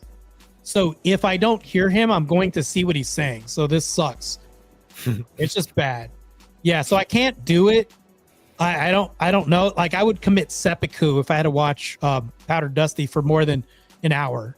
It'd be a wrap. This is like, you remember we were talking about the saw traps? Would you rather harm a friend to live? And like, this is like the saw trap. If I had to listen to Powder Dusty for more than an hour, I'm sawing my leg off or something to get away from that scenario. This is crazy. Yeah. But yeah, that's the conclusion of survival series of horror debate. I'm going to have another. Actually, there's so many questions I have that we didn't even get through all 80. We barely even scraped the surface of the would you rather questions. We can continue this on another night. Matter of fact, I can do this like a Thursday night, or actually Friday would be. Friday I'm going to be doing a debate on Grid Ones. Actually, Friday is Halloween, right? Yeah, Friday is Halloween. Damn, I guess I'm going to be going to a Halloween party. You know what? Thursday night, we'll do another stream, and it's going to be another horror debate slash... actually, these next questions are actually worse than the ones we've ever had. Like, really, they're a little bit more tougher. Fun, that's why I left them in the end. Yeah, this was fun, man. I'll be glad to join up and do this shit again. We should get some other people up. I can't believe you guys were able to do this with me. This is crazy. Some of you guys, I'm glad I don't have to question your ethical, moral systems after this. To clarify though, that's why I was asking if you're going to DebateCon, because I bought a premium ticket and I'm going to be meeting like Jake and Andrew during DebateCon. So I've been emailing with Dr. James, and I guess I've got dinner with. It says dinner with Jake on Saturday and dinner with Andrew on Sunday. So whatever that entails, after the actual DebateCon. But I bought this like almost almost a month and a half, 2 months ago when they first came out with the tickets. That's why I was asking if you were going. I was like, am I going to get to meet you too? So I want to go, but so I'm going to be honest. When me and Sarah Tomato were this is a really convoluted situation. You know the situation that went down where I said in the foreseeable future I will not be doing debates on that channel because if Andrew Wilson's kind of breaking his connection and then Rob Norris saying this, you already know what crew I'm with, what place I'm side, because these are the Christians. Rob Norris is a Catholic and I'm Catholic apostolic succession over here with Orthodoxy, and Andrew's Orthodoxy as well too. I'm gonna side with them, man. And so if I had to pick a choice, that's the reason why. So it's like once that happened, where was I going? Okay, yeah, I know where I was going with this. When that whole situation happened to me and Sarah were talking, Sarah said, hey, why don't you use like a crowdfunding thing, right? She had a good idea. And I crowdfunded for the Jubilee event. And I said, hey, $1,300, would help me go to like California. That'd be great. And I ended up getting $130. Yeah, I was missing 10. So 10%. Yeah, I got like 10% of the goal. And I was like, yeah, I'm not, this is crazy. I'm not monetized. So I use like a gift and go and I got like 10%. So without going too much into it, I'm just going to speak from a neutral side, but I kind of put in a lot of money with another crowd and that shit's kind of not working out. And I'm glad I kind of made my own and booked my own stuff there too on top of it. But there's some other parties that are playing into this and are kind of helping make stuff happen and make it a good time. So I'm very thankful for that.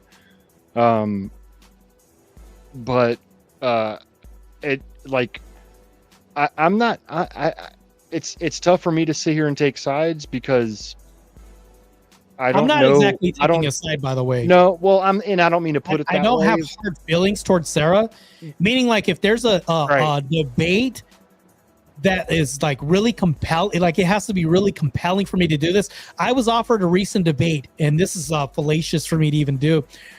I messaged Andrew and said I'm not going to do it because the debate was kind of like slander, to be honest. The topic of the debate was, is the Crucible misogynistic? I thought I was like, no, I'm going to defend, and I was like, I'm defending other people, and the topic itself isn't a real topic. It's kind of slanderous. So I turned it down. I was like, nah, this is bullshit. And I wrote Sarah and I said, you know what? Yeah, I'm not going to take that topic. I'm not doing it. I changed my mind. So yeah. And I guess I'm not as full into it and don't know everybody either. You know what I mean?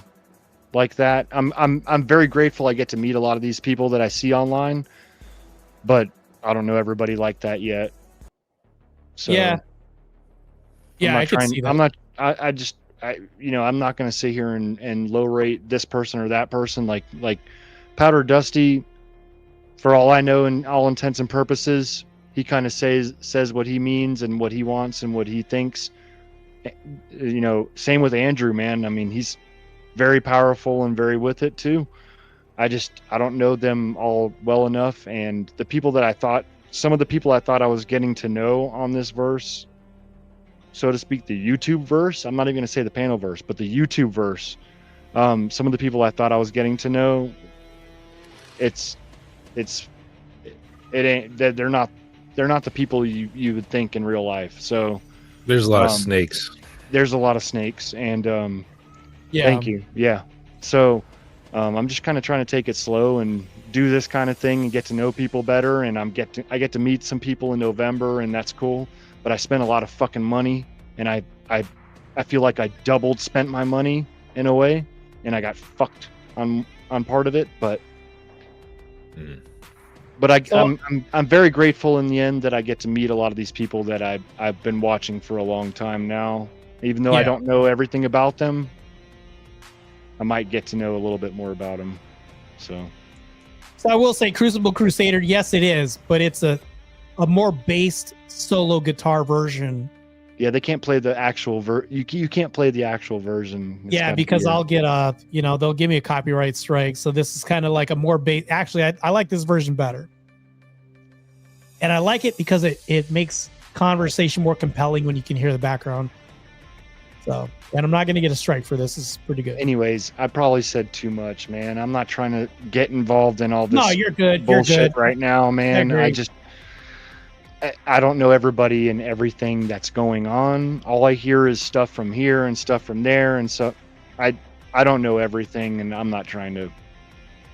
No, I got I you. don't think very anybody thankful. really knows everything. So Yeah, and It's I'm good just that I'm just everybody thankful. doesn't. I'm just thankful that I get to meet some of the people. That's why I was asking if you're going to, because that'd be cool to meet you too. Yeah, it'd be cool, man. I'm to be honest, I come from the universe where I'm doing bodybuilding and stuff. I don't know if you guys ever know what a IFBB pro bodybuilder is, or what anything about any of this stuff with bodybuilding. a little bit, but We're like 1% of the population when it comes not physique or fitness, any of that stuff, like bodybuilding, like the people that build their legs and upper body and all that stuff. We're like less than 1% of the population. Yeah. This is what a pro card looks like. I don't know if you guys ever, well, hold on, let me, other way. This is what an IFBB pro card looks like. There's only so many of these. They say they're handing them out like candy, but even rarer, I turned pro in a different sport called Super League, and there's like only 20 of these on the planet. It's a titanium pro card, and I beat world record holders, and there's like a case that it comes in and everything. But I turned pro in 2 world-class sports, so I'm used to going to functions, going to expos, signing autographs with photos, with the lines of people, stuff like that. So when it comes to like meeting and greeting, I'm used to that, but this would be a different venue where it's like I'm meeting people because of my mouth. No homo, by the way. Yeah, but and going into this, I've heard Yeah. you talk before about how that was awkward when you got into that, and it was like you were kind of a chillaxed to myself person, and all of a sudden you were in the spotlight. I've heard, I can understand that a little bit. So,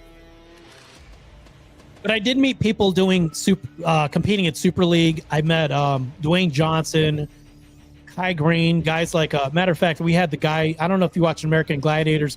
There's a guy named Michael Hearn, who was our Team USA captain. Yeah, so Mike's good friends with me. He was our captain when I beat this world record holder. We actually destroyed Team Canada. That was actually fun. I love destroying those guys. So yeah, pretty awesome. I didn't see it, but I've heard of it. Yeah, so we destroyed those guys. It's awesome though. But yeah, I think that I think competing at that world-class level against world record holders, power lifters, there was a massive guy from France. I don't even know what his name was, but this guy was just, I don't even think there was weight classes. We were just, it was like the UFC when it first came out. It was just, I don't know, it's insane. I have videos on my YouTube channel about that stuff, but it was pretty exciting. But anyways, I'm glad you guys were able to be on the stream. Do you guys have any last words for how you guys thought this experience went? This is my first time trying this out. No, I thought this was awesome, man. I appreciate you having me, and this is fun, man. I appreciate it. it was a lot of fun. Yeah, A little bit different from just doing like regular political debates and stuff like that. I'll do another one Thursday night. I'll put out like an announcement. There's actually more questions that I have that are pretty, I'll make up. You know how we had those really tough questions where it was like a moral compass, but it's kind of like, would you rather? I'm going to try to do a debate format like that, but give you more harder questions and tougher scenarios that are going to challenge your moral compass. We'll do it like that.